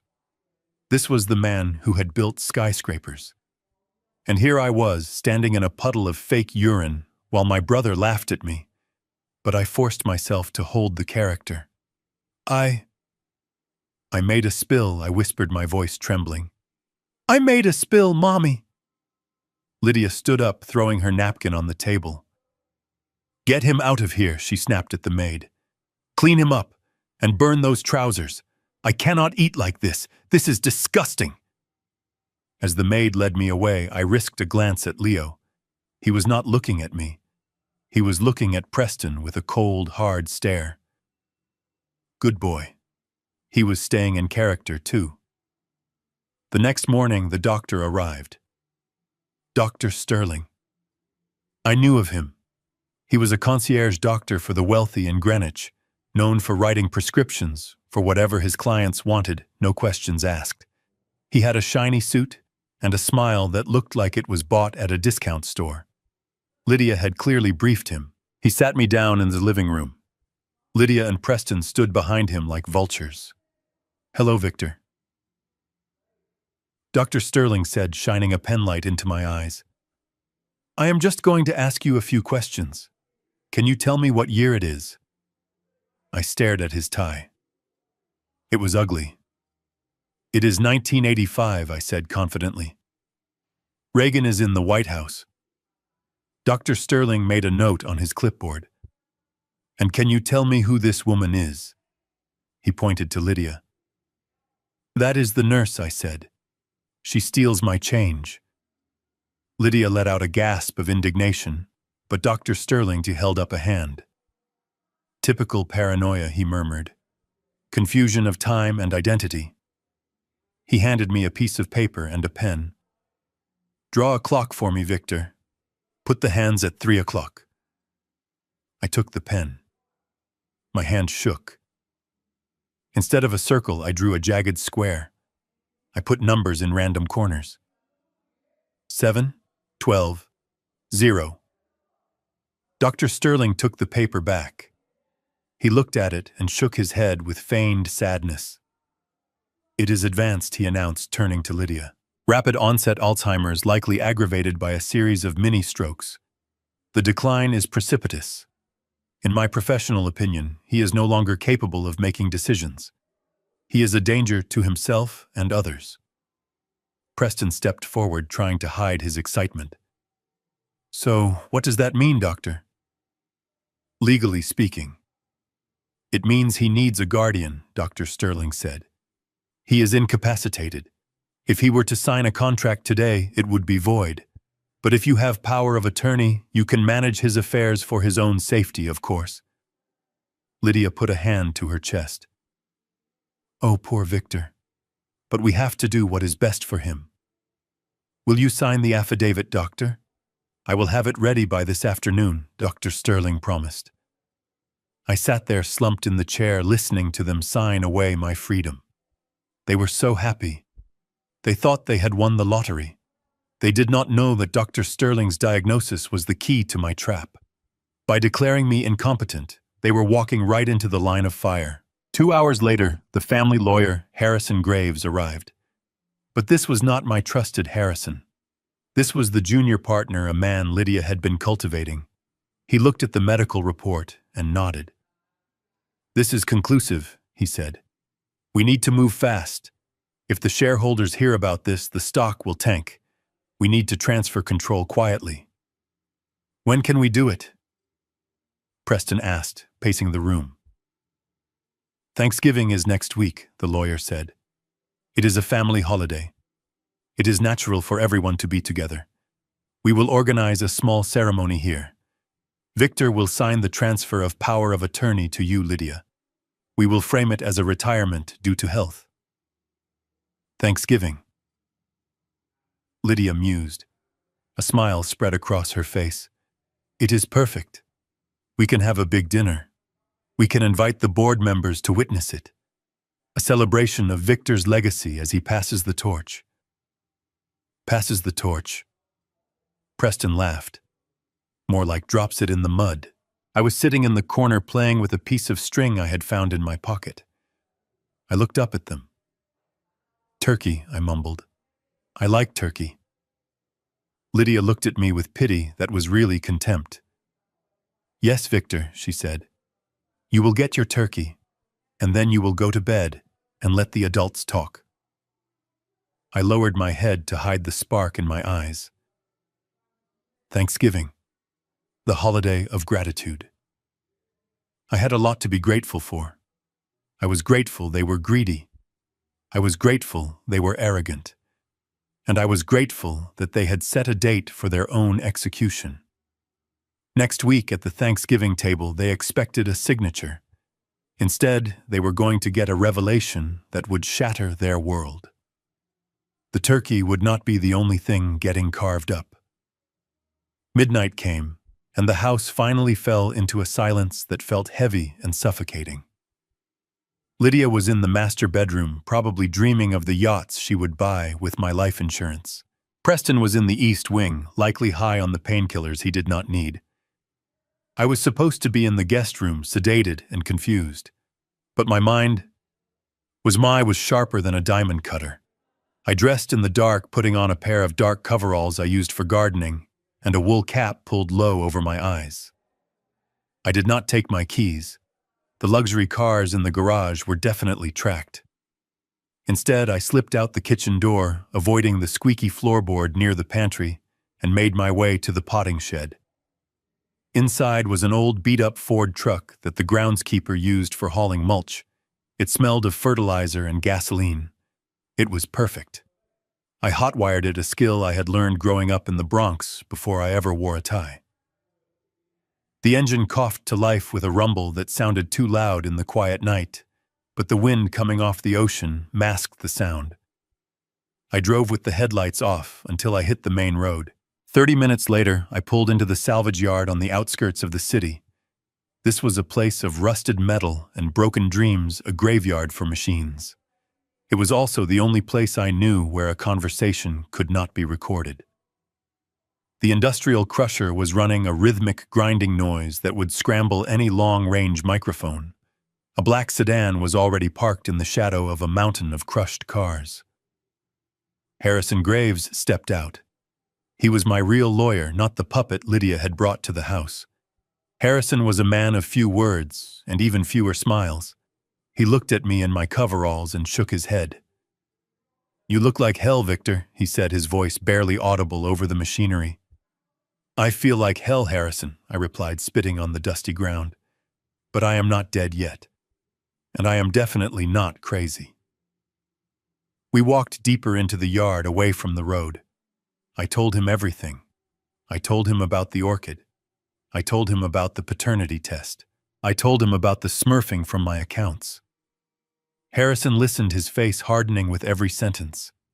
He was a man who had seen the worst of humanity in divorce courts, but even he looked disgusted. So they want to declare you incompetent, he asked, kicking a loose hubcap. Yes, I said. They have a doctor on their payroll. They are going to stage an intervention at Thanksgiving. They are going to force me to sign over power of attorney and then ship me off to a facility where I can rot quietly. Harrison took off his glasses and rubbed the bridge of his nose. If they have a medical diagnosis, Victor, it is going to be hard to fight. Even if you walk into court and recite Shakespeare, they can claim it is a lucid interval. They have the momentum. I know, I said, reaching into my pocket. That is why we are not going to fight them in court. We are going to let them win. Harrison looked at me confused. Let them win. I pulled out a crumpled piece of paper covered in my handwriting. I want you to draft a new trust document right now tonight. I want it notarized and filed with the county clerk the minute the office opens tomorrow morning. We are going to call it the Phoenix Trust. I handed him the paper. He squinted at it in the dim light of the security flood lamps. What are the terms? He asked. It is a poison pill, I explained. My voice cold and steady. The trust will hold all my assets. Every property, every stock, every bond. And here is the trigger clause. If I, Victor Thorne, am declared mentally incompetent, or if I die under suspicious circumstances, the entire trust freezes immediately. Not a single cent goes to my wife or my brother. Instead, 100% of the liquid assets are automatically transferred to a charitable foundation for orphans, and the real estate is placed in a blind trust for the sole benefit of Leo Thorne to be accessed only when he turns 25.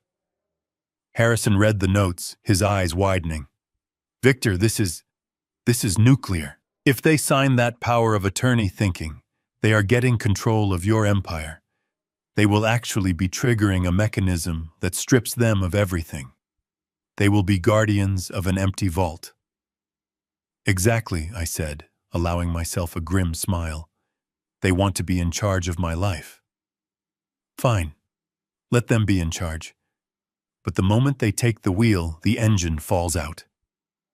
Harrison nodded slowly, a look of professional admiration on his face. It is brilliant, he said. Cruel, but brilliant. But Victor? What about the criminal charges? Fraud, attempted murder. I reached into my other pocket and pulled out a small black USB drive. This is the nail in the coffin, I said, holding it up. This drive contains 48 hours of footage from a camera hidden in Preston's room. It shows him faking his illness, destroying his medication, and conspiring with loan sharks. It also has the audio of Lydia agreeing to the plan. I pressed the cool metal of the drive into Harrison's hand. Do not use this yet, I commanded. I want you to come to Thanksgiving dinner. Bring the police, but have them wait outside. When I give the signal and you will know when it is, I want you to walk in. Harrison pocketed the drive. You are playing a dangerous game, Victor, he warned. If they figure out what you are doing before Thanksgiving. They won't, I said, cutting him off. Because as far as they know, I am just a drooling old man who wets himself at the dinner table. They are too arrogant to look down. And that is exactly how I am going to break their necks. We shook hands. His grip was firm, a lifeline in the chaos. Stay safe, Victor, he said. I watched him drive away, his taillights disappearing into the mist. I stood alone in the junkyard for a moment, listening to the violent crunch of metal being compressed nearby. It was a fitting sound. That was what was about to happen to my family. The pressure was building, and soon they would be nothing but scrap. I drove the old truck back to the estate, parking it exactly where I found it. I wiped the steering wheel and the door handle to remove my prints. I snuck back into the house, moving like a shadow through the kitchen. As I passed the refrigerator, I saw a note stuck to the door with a magnet. It was in Lydia's handwriting. Menu for Thanksgiving: roast turkey, cranberry sauce, champagne. I took a pen from the counter and added one item to the bottom of the list in shaky, jagged letters mimicking my fake dementia. Justice.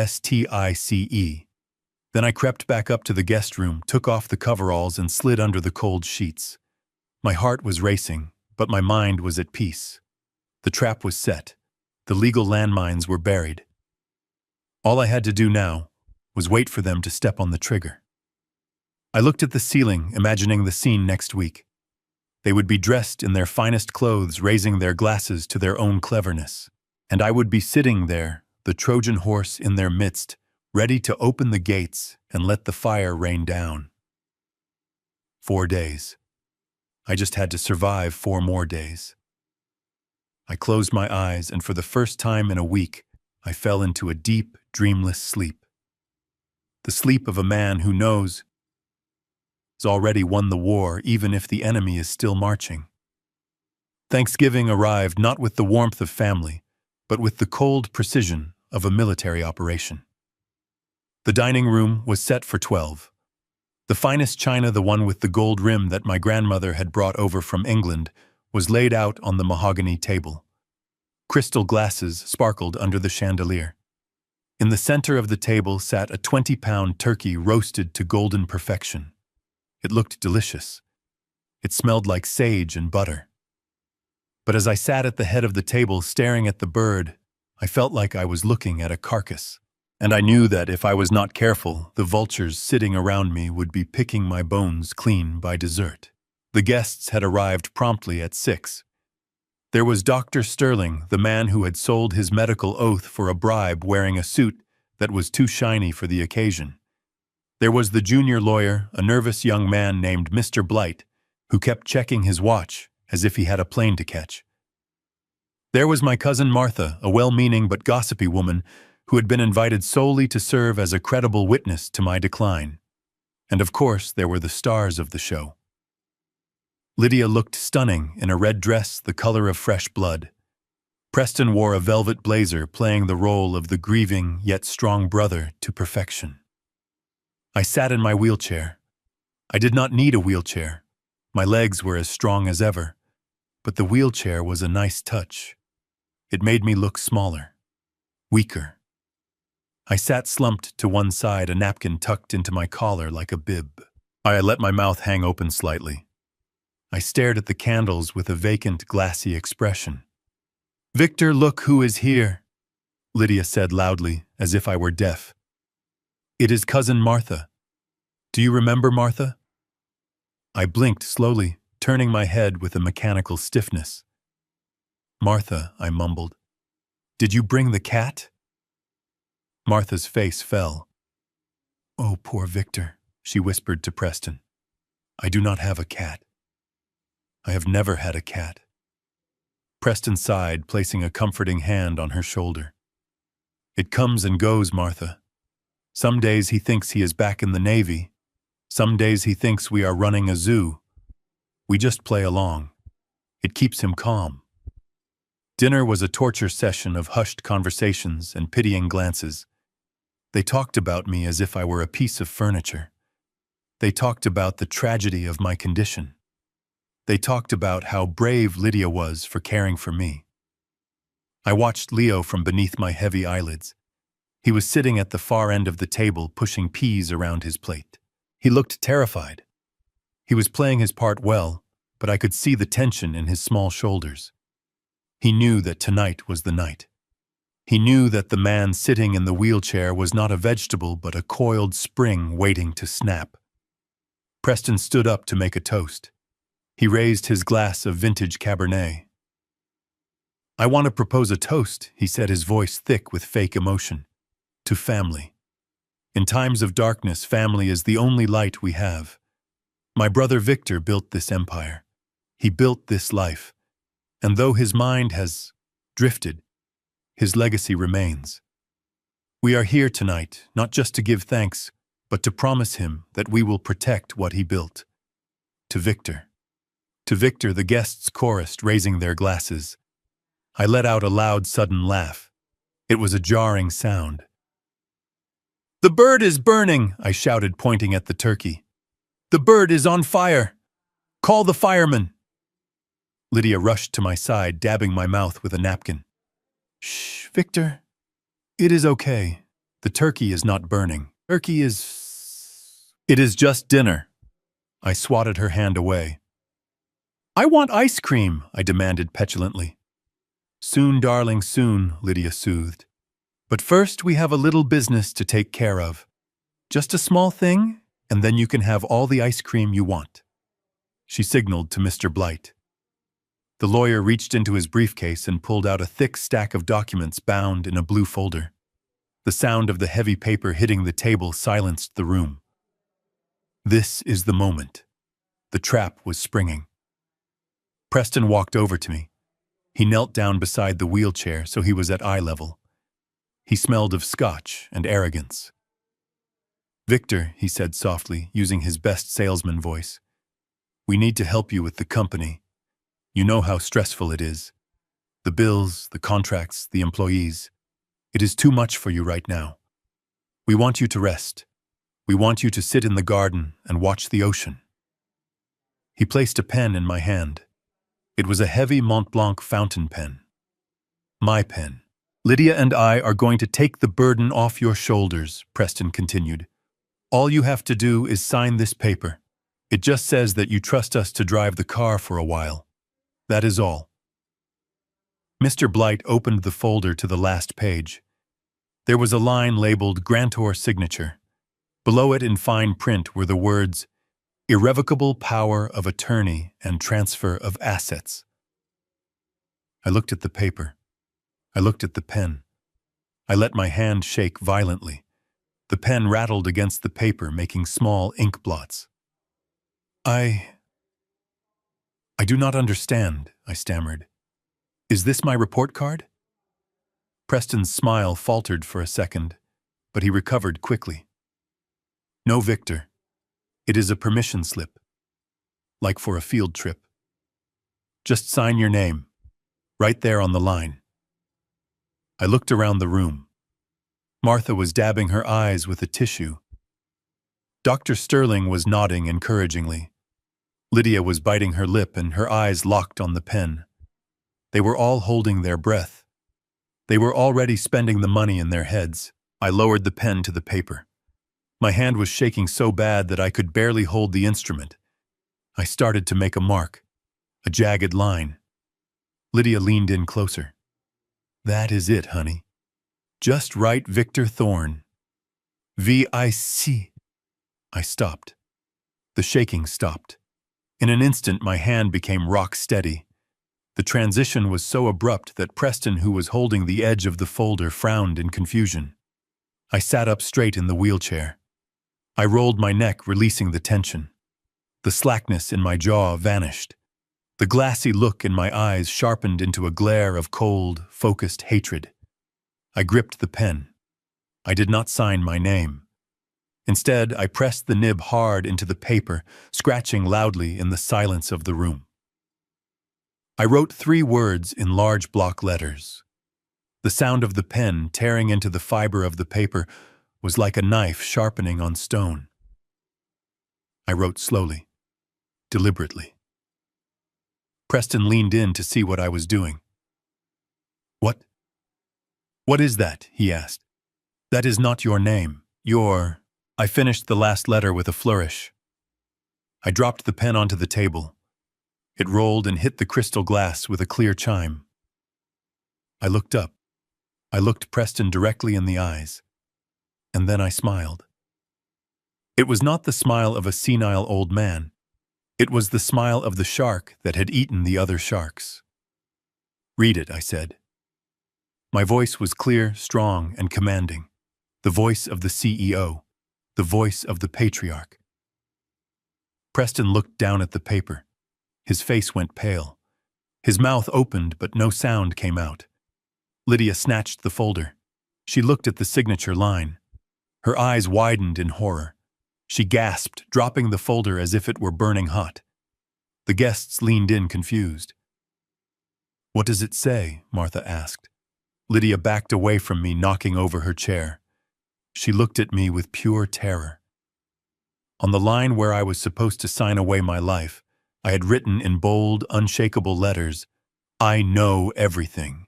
Preston snatched the blue folder from the table with a violence that sent a crystal wineglass tipping over. Red wine spilled across the white tablecloth, spreading like a fresh gunshot wound, but no one moved to clean it up. Every pair of eyes in the room was locked on him as he stared at the words I had just carved into the legal document. His face, which had been flushed with the arrogance of victory, a moment ago drained of color, instantly turning a sickly shade of gray. He looked like a man who had opened a door expecting a party and found a firing squad instead. He crumpled the paper in his fist, his knuckles turning white. He tried to laugh, but it came out as a strangled wheeze. "It is nothing," he stammered, looking around at the guests with wide, manic eyes. It is just gibberish." "See? The dementia. He is scribbling nonsense. He does not know what he is doing. Dr. Sterling, tell them. Tell them this is just a symptom." Dr. Sterling wiped sweat from his upper lip. He looked at me, then at Preston, then at the door. He was calculating his odds of escape. "Yes," the doctor said, his voice cracking. "Agitation. Confusion. It is typical. We should perhaps sedate him before he hurts himself." Lydia lunged forward, grabbing my arm. Her fingernails dug into my flesh through the fabric of my suit. "You are right," she hissed. "He is having an episode. Get the syringe, doctor. We need to calm him down now." She was trying to physically push me back into the wheelchair, trying to force the invalid mask back onto my face. But she was pushing against a mountain. I did not move. I did not flinch. Instead, I slowly peeled her fingers off my arm one by one. I held her wrist for a moment, letting her feel the strength of my grip. The grip of a man who chopped wood and built skyscrapers, not the grip of a dying geriatric. I let go of her hand with a dismissive flick. Then I placed my hands on the armrests of the wheelchair. I pushed myself up. I did not struggle. I did not wobble. I rose steadily, smoothly, unfolding my full height of 6 feet 2 inches. I stood there, straightening my spine, rolling my shoulders back, shedding the stoop I had faked for days. The transformation was physical, but it was also psychological. The fog cleared from my eyes, instantly replaced by a sharp, cold intelligence that swept the room like a searchlight. I adjusted my cufflinks. I smoothed the front of my jacket. And then I spoke. My voice was no longer the high-pitched mumble of a confused old man. It was the deep baritone that had commanded boardrooms for 40 years. "Sit down, Lydia," I said. The command cracked like a whip in the silent room. Lydia stumbled back, her mouth falling open. She collapsed into her chair, not because she wanted to, but because her legs gave out. Victor Preston whispered, backing away until he hit the sideboard. You can stand." "I can do a lot more than stand, brother," I said, stepping away from the wheelchair and kicking it aside. It rolled across the floor and crashed into the wall. "I can see, I can hear, and I can smell. And right now I smell a rat. Actually, I smell 2 rats and a very corrupt doctor." I walked around the table, slowly making eye contact with every single guest. Cousin Martha was pressing a napkin to her mouth, her eyes wide with shock. Mr. Blight, the young lawyer, looked like he was about to vomit into his briefcase. "You all came here tonight for a show," I said, pacing behind Preston's chair. "You came to watch the old lion die so the jackals could feast. You thought I was deaf. You thought I was blind. You thought I was stupid." I stopped behind Preston and leaned down, whispering into his ear. "I enjoyed the crepes, Preston.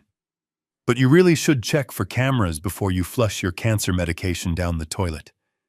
And by the way, the loan sharks called. They are very impatient." Preston whipped around, terror distorting his handsome face. You were spying on me. That is illegal." I laughed. A cold, hard sound. "Sue me," I said. "Oh, wait, you cannot. Because you are going to be very busy for the next 20 years.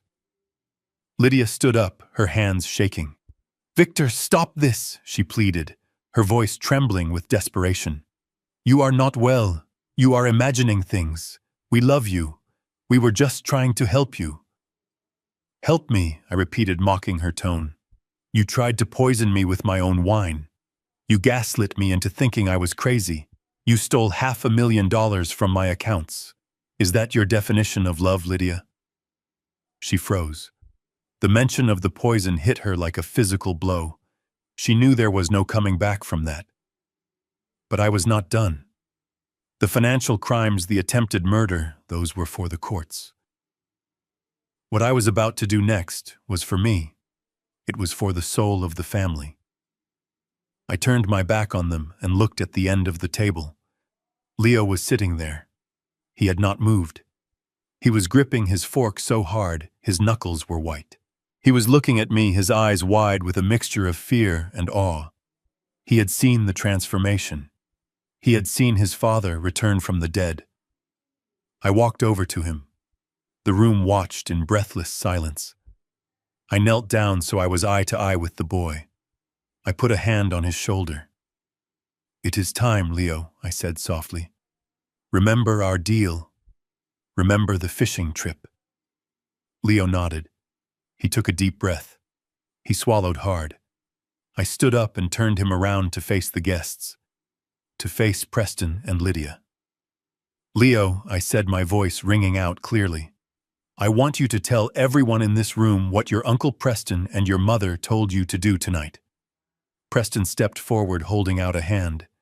"Do not bring the boy into this, Victor," he warned, his voice rising in panic. "He is a child. He does not know what he is saying." "Let him speak," I roared. My voice shook the crystal in the cabinets. I looked back at Leo. "Go ahead, son. Tell them. What did Uncle Preston practice with you in the East Wing this afternoon? What were you supposed to say to the police if I died tonight?" Leo looked at Preston. Preston glared back, a look of pure menace, a silent threat promising pain. But Leo looked at me, and he saw the fortress I had promised him. Leo stood up. He looked small in his blazer, but his voice was steady. "He told me to say that Daddy was sad," Leo said. A gasp went through the room. Cousin Martha let out a sob. "He told me," Leo continued, his voice gaining strength, "that if Daddy went to sleep and did not wake up, I had to tell the police that Daddy had been crying a lot, that he missed Grandma, and that he took too many pills because he wanted to go to heaven to be with her, suicide. They had planned to stage my suicide. It was cleaner than a heart attack. It explained the overdose. It closed the case quickly." Lydia covered her face with her hands. "No. No, that is not true," she wailed. "He is lying. He is a confused child." Leo was not finished. He turned his eyes to Lydia, and then he dropped the bomb that would destroy her completely. "And Uncle Preston promised me," Leo said, his voice trembling slightly with the weight of the secret. "He promised me that if I was a good boy and said the right words to the police, he would let me meet my real mother." The silence that followed was absolute. It was the silence of a vacuum before an explosion. Lydia's head snapped up. Her face was a mask of sheer horror. What Preston whispered, looking at Lydia. "You told me she was dead. You told me the mother died in childbirth." Lydia looked trapped. Her eyes darted around the room. "She is dead," Lydia shrieked. "She is dead. You are lying, Leo. Who told you that?" Leo reached into his pocket. He pulled out a small, crumpled photograph. It was old, black and white. "Uncle Preston gave me this," Leo said, holding it up. "He said, 'This is my mom.' And he said, 'You are keeping her away from me.'" Lydia stared at the photo. It was a picture of her younger sister. The sister who had vanished years ago. The sister whose child Lydia had stolen to trap a wealthy husband. "You fool," Lydia screamed, lunging at Preston. "You gave him the photo. You told him. You promised we would never speak of her." Preston backed away, hands raised. "I had to offer him something, Lydia. The kid needed a reason to cooperate. I didn't think he would snitch." And there it was, the confession. In their panic, they had turned on each other, tearing apart their own web of lies. They had admitted to the coercion. They had admitted to the kidnapping. They had admitted to everything. I stood there, arms crossed, watching them destroy each other. It was more satisfying than any lawsuit. "You are finished," I said calmly. "Both of you." Lydia turned on me, her eyes wild. She grabbed a steak knife from the table. "You ruined everything," she screamed. "You were supposed to just die. Why wouldn't you just die?" She raised the knife. The guests screamed. Dr. Sterling ducked under the table. But before she could take a step, a sound cut through the chaos. Wail, wail, wail. It started faint, then grew louder and louder, until it filled the room, drowning out Lydia's screams. Blue and red lights began to flash against the dining room windows, casting chaotic shadows across the feast. I checked my watch. 7:30 p.m. Harrison was right on time. I looked at Lydia, still holding the knife, looking like a trapped animal. I looked at Preston, who had slumped into a chair, his head in his hands. I walked over to the window and pulled back the curtain. The driveway was filled with police cruisers. SWAT officers were already moving toward the front door. I turned back to my family. "It seems your ride is here," I said. "I hope you packed light. Where you are going, they do not allow evening gowns." The front door crashed open. Boots thundered down the hallway. "Police! Everybody down!" I looked at Leo. I winked. "We did it, partner," I whispered. "Now the real cleanup begins." The dinner party was officially over. The sound of heavy boots on the hardwood floor replaced the polite clinking of silverware. Uniformed officers flooded the room, their weapons drawn, but pointed low, moving with the efficiency of a tide sweeping away garbage. Dr. Sterling was already on his knees, his hands interlocked behind his head, sobbing something about peer pressure. Mr. Blight, the young lawyer, looked as if he had fainted in his chair, his face blending perfectly with the white tablecloth. But I did not look at them. My eyes were fixed on the two architects of my misery. Preston and Lydia stood frozen near the sideboard, trapped between the window and a wall of police officers. Harrison Graves walked into the room, stepping over the spilled wine with the grace of a man who cleans up messes for a living. He carried a black leather briefcase. He walked straight to me and handed me a single red folder. "Thank you, Harrison," I said, taking the file. "I have the warrants," Victor Harrison replied, his voice calm amidst the chaos. "Fraud. Embezzlement. Conspiracy to commit murder. And thanks to the drive you gave me, we also have solicitation." I nodded. "But I am not done, Harrison. There is one more charge. The one that started it all." I turned to face Lydia. She was trembling, her face a mask of ruined mascara and terror. She looked at the police, then she looked at me, her eyes pleading for a mercy she did not deserve. "Victor, please," she stammered. "I can explain. It was Preston. He forced me. He said we needed the money." "Money," I interrupted, walking slowly toward her. "You think this is about money?" "No, Lydia. The money was just the grease on the wheels. This is about a boy." I opened the red folder.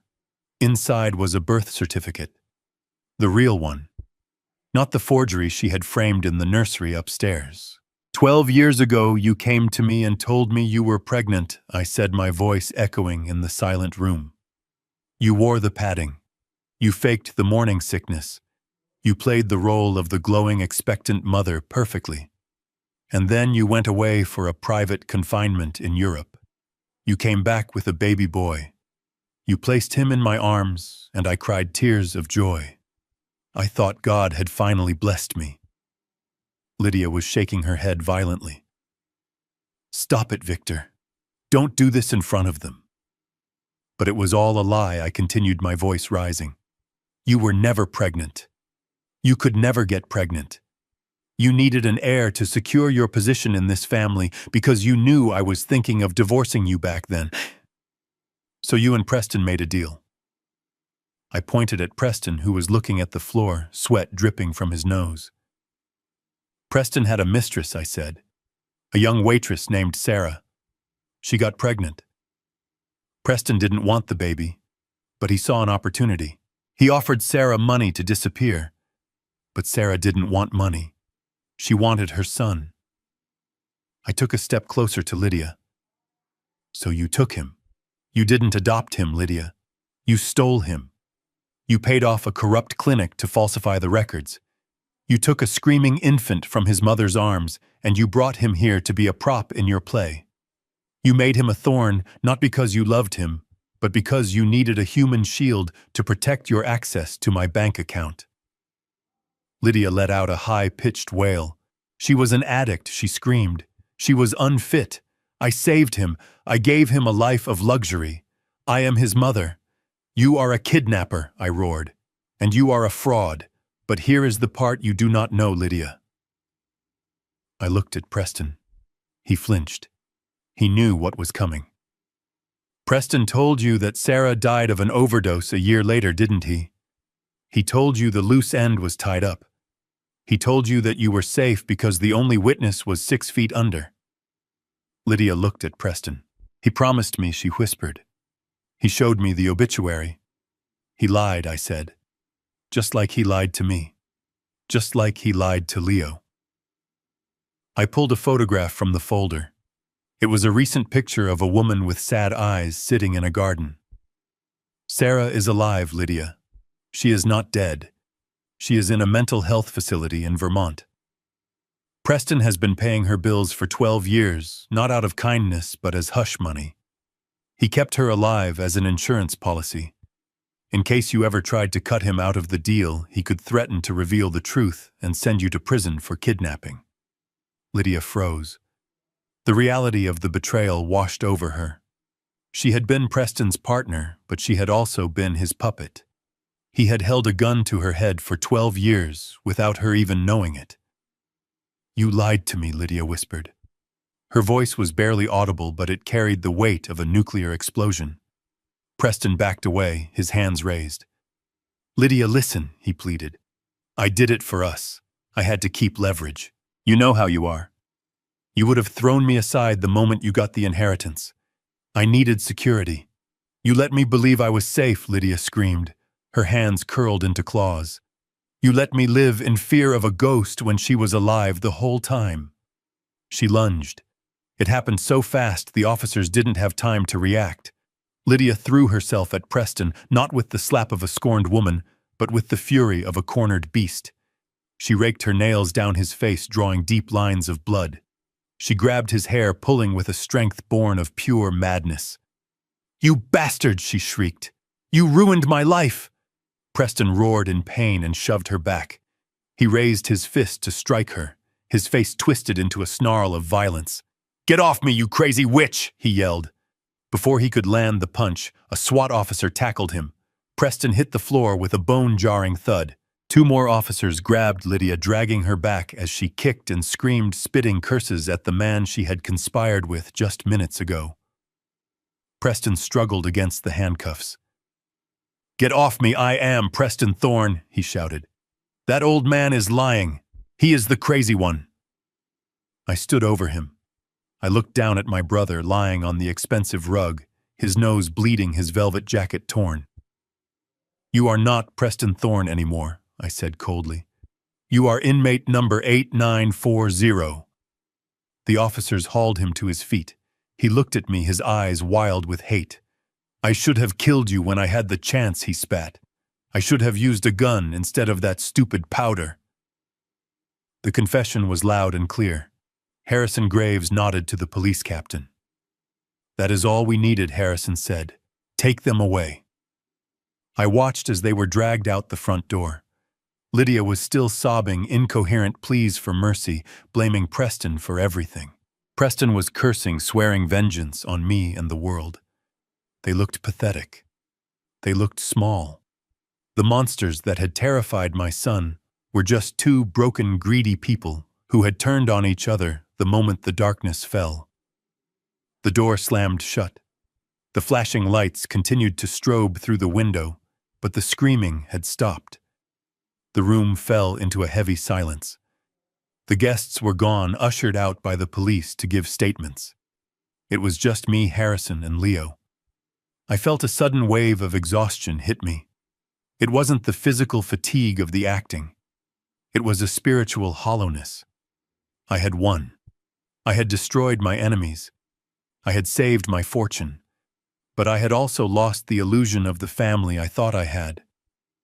I was standing in a mansion that felt more like a museum of a dead life. I looked at the spilled wine. I looked at the broken chair. "It is over," Harrison said softly, placing a hand on my shoulder. "You did it, Victor." I nodded slowly.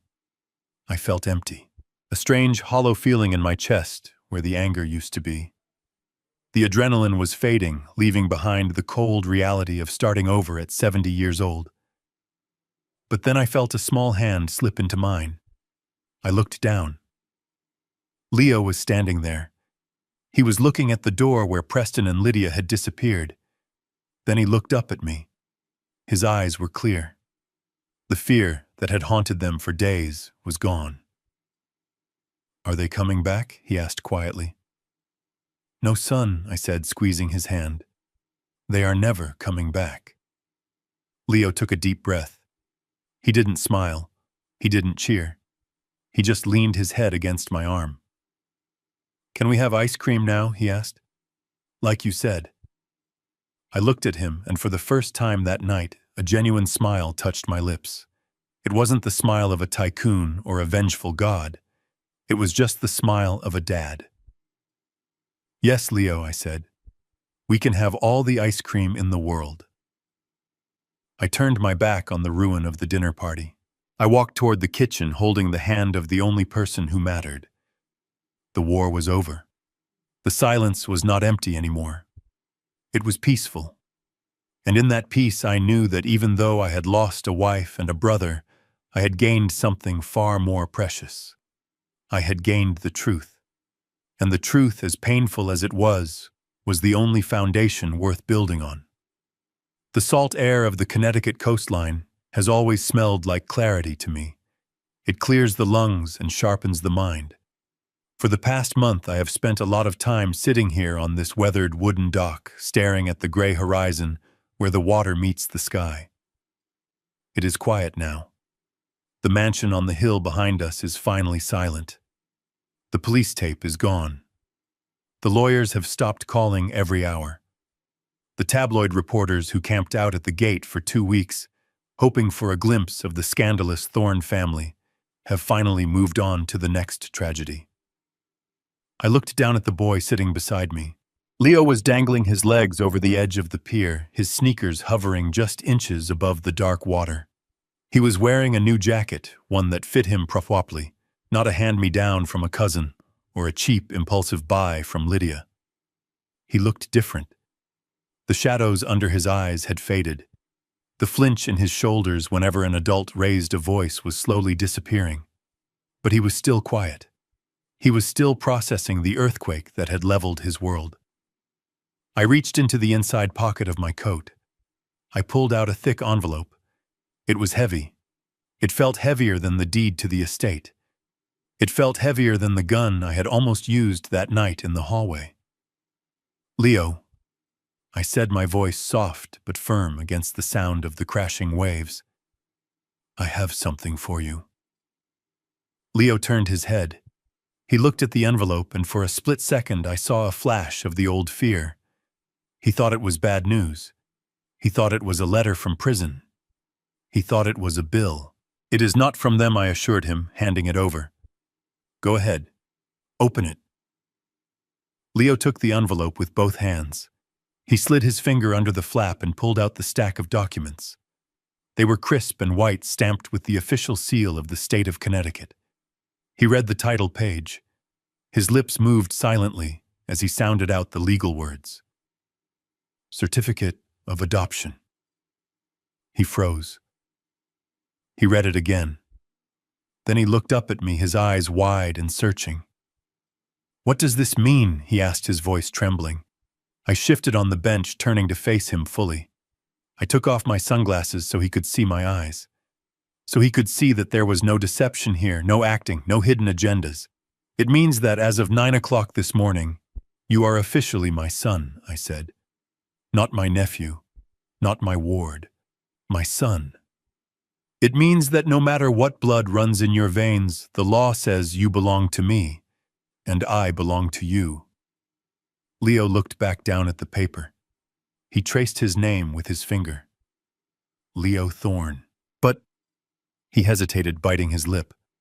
But Uncle Preston said that since he is my biological father, I am just a mistake. He said you would never really want me because I am not yours. I felt a flash of that old cold anger, the same rage that had fueled my revenge. But I pushed it down. Preston was in a cell awaiting trial. He could not hurt us anymore. Leo, look at me. He looked up. Preston provided biology, I said. He provided DNA. That is a chemical transaction, Leo. It does not make a father. A father is the man who stays. A father is the man who teaches you how to tie your shoes. A father is the man who sits by your bed when you have a fever and who cheers the loudest when you strike out at baseball because he is just proud you stood at the plate. I reached out and placed my hand on his shoulder. It was a solid grip, a promise in physical form. Blood creates relatives, I told him, but loyalty creates family. You saved my life, Leo. You could have stayed silent. You could have taken the easy way out. You could have chosen the side that terrified you. But you didn't. You chose to protect the old man who you thought was losing his mind. You showed more character in 5 minutes than your biological parents showed in 50 years. Leo's eyes filled with tears. But they were not tears of fear. They were tears of relief. The kind of tears that wash away the grime of the past. So you are not going to send me away, he asked one last time, needing to hear it. I smiled. It was the only genuine smile I had worn in years. I am spending the rest of my life building a future for you, I said. Everything I have, the company, the house, the legacy, it is all yours. But more importantly, that I am going to be here. I am going to teach you how to be a man, a good man, a man who values truth over money and loyalty over power. Leo dropped the papers and threw his arms around me. He buried his face in my chest. I held him tight. I felt his small heart beating against my own. It was a rhythm of life, a rhythm of hope. We sat there for a long time just holding on to each other while the seagulls circled overhead. The wind was cold, but I felt warm. For the first time in a long time, I did not feel like a target. I felt like a shield. Okay, partner, I said, patting his back. Enough sentimental stuff. We have work to do. Leo pulled back, wiping his eyes. Work. I pointed to the fishing rods leaning against the railing. Those fish are not going to catch themselves, I said, standing up. And I seem to remember you owe me a rematch from our last trip. Leo laughed. A real laugh. It sounded like music. You are on, old man, he said, grinning. We baited our hooks and cast our lines into the water. The sun was beginning to set, painting the sky in shades of purple and gold. I watched the bobbers floating on the surface, rising and falling with the tide. I thought about Lydia sitting in her cell, blaming everyone but herself. I thought about Preston pacing his cage, realizing that his greed had cost him the very freedom he tried to steal from me. They were the past. They were lessons learned in the hardest way possible. But looking at Leo standing there focused and determined, I saw the future. I realized then that my life did not end at 70. It was just beginning. I had a second chance, a chance to do it right, a chance to build something that would last longer than steel and concrete. I leaned back on the bench and took a deep breath of the salty air. Let them have their schemes, I thought. Let them have their lies. I have the boy. I have the truth. And I have a fishing pole. And for a man who has seen the darkest corners of the human heart, that is more than enough. The sun dipped below the horizon, marking the end of the day and the end of the story. But as the first stars appeared in the twilight sky, I knew that for Victor and Leo Thorne, the dawn was just around the corner. We fished until the moon came up. We didn't catch much, just a few small flounders that we threw back. But we weren't really fishing for fish. We were fishing for peace. And out there on the dark water, under the watchful eye of the universe, we caught plenty of it. If there is one thing I want you to take away from my story, from the betrayal and the poison and the courtroom drama, it is this: trust is the most expensive currency in the world. Do not give it away cheaply. People will tell you they love you. They will share your bed. They will eat your food. They will smile to your face while holding a knife behind their back. Do not trust words. Words are easy. Trust actions. Trust the people who show up when you are broken, not just when you are rich. Trust the people who tell you the truth even when it hurts. And never ever ignore your gut instinct. If something feels wrong, it is wrong. If the wine tastes bitter, do not drink it. If the smile doesn't reach the eyes, do not believe it. Protect yourself. Protect your heart. And if you find yourself surrounded by snakes, do not be afraid to become the mongoose. You are stronger than you think. You are smarter than they know. And you have the right to survive. Thank you for listening to my story. It was not easy to tell, but it was necessary. If my experience has opened your eyes or given you the courage to look closer at your own circle, then it was worth it. Please take a moment to hit the subscribe button and turn on notifications. I have more stories to tell, more lessons to share. And I want to hear from you. Have you ever been betrayed by someone close to you? How did you handle it? Did you fight back or did you walk away? Let me know in the comments below. Your story might just help someone else who is suffering in silence. Until next time, keep your eyes open and your family close, but keep your enemies closer. This is Victor Thorne signing off. Stay safe and stay strong.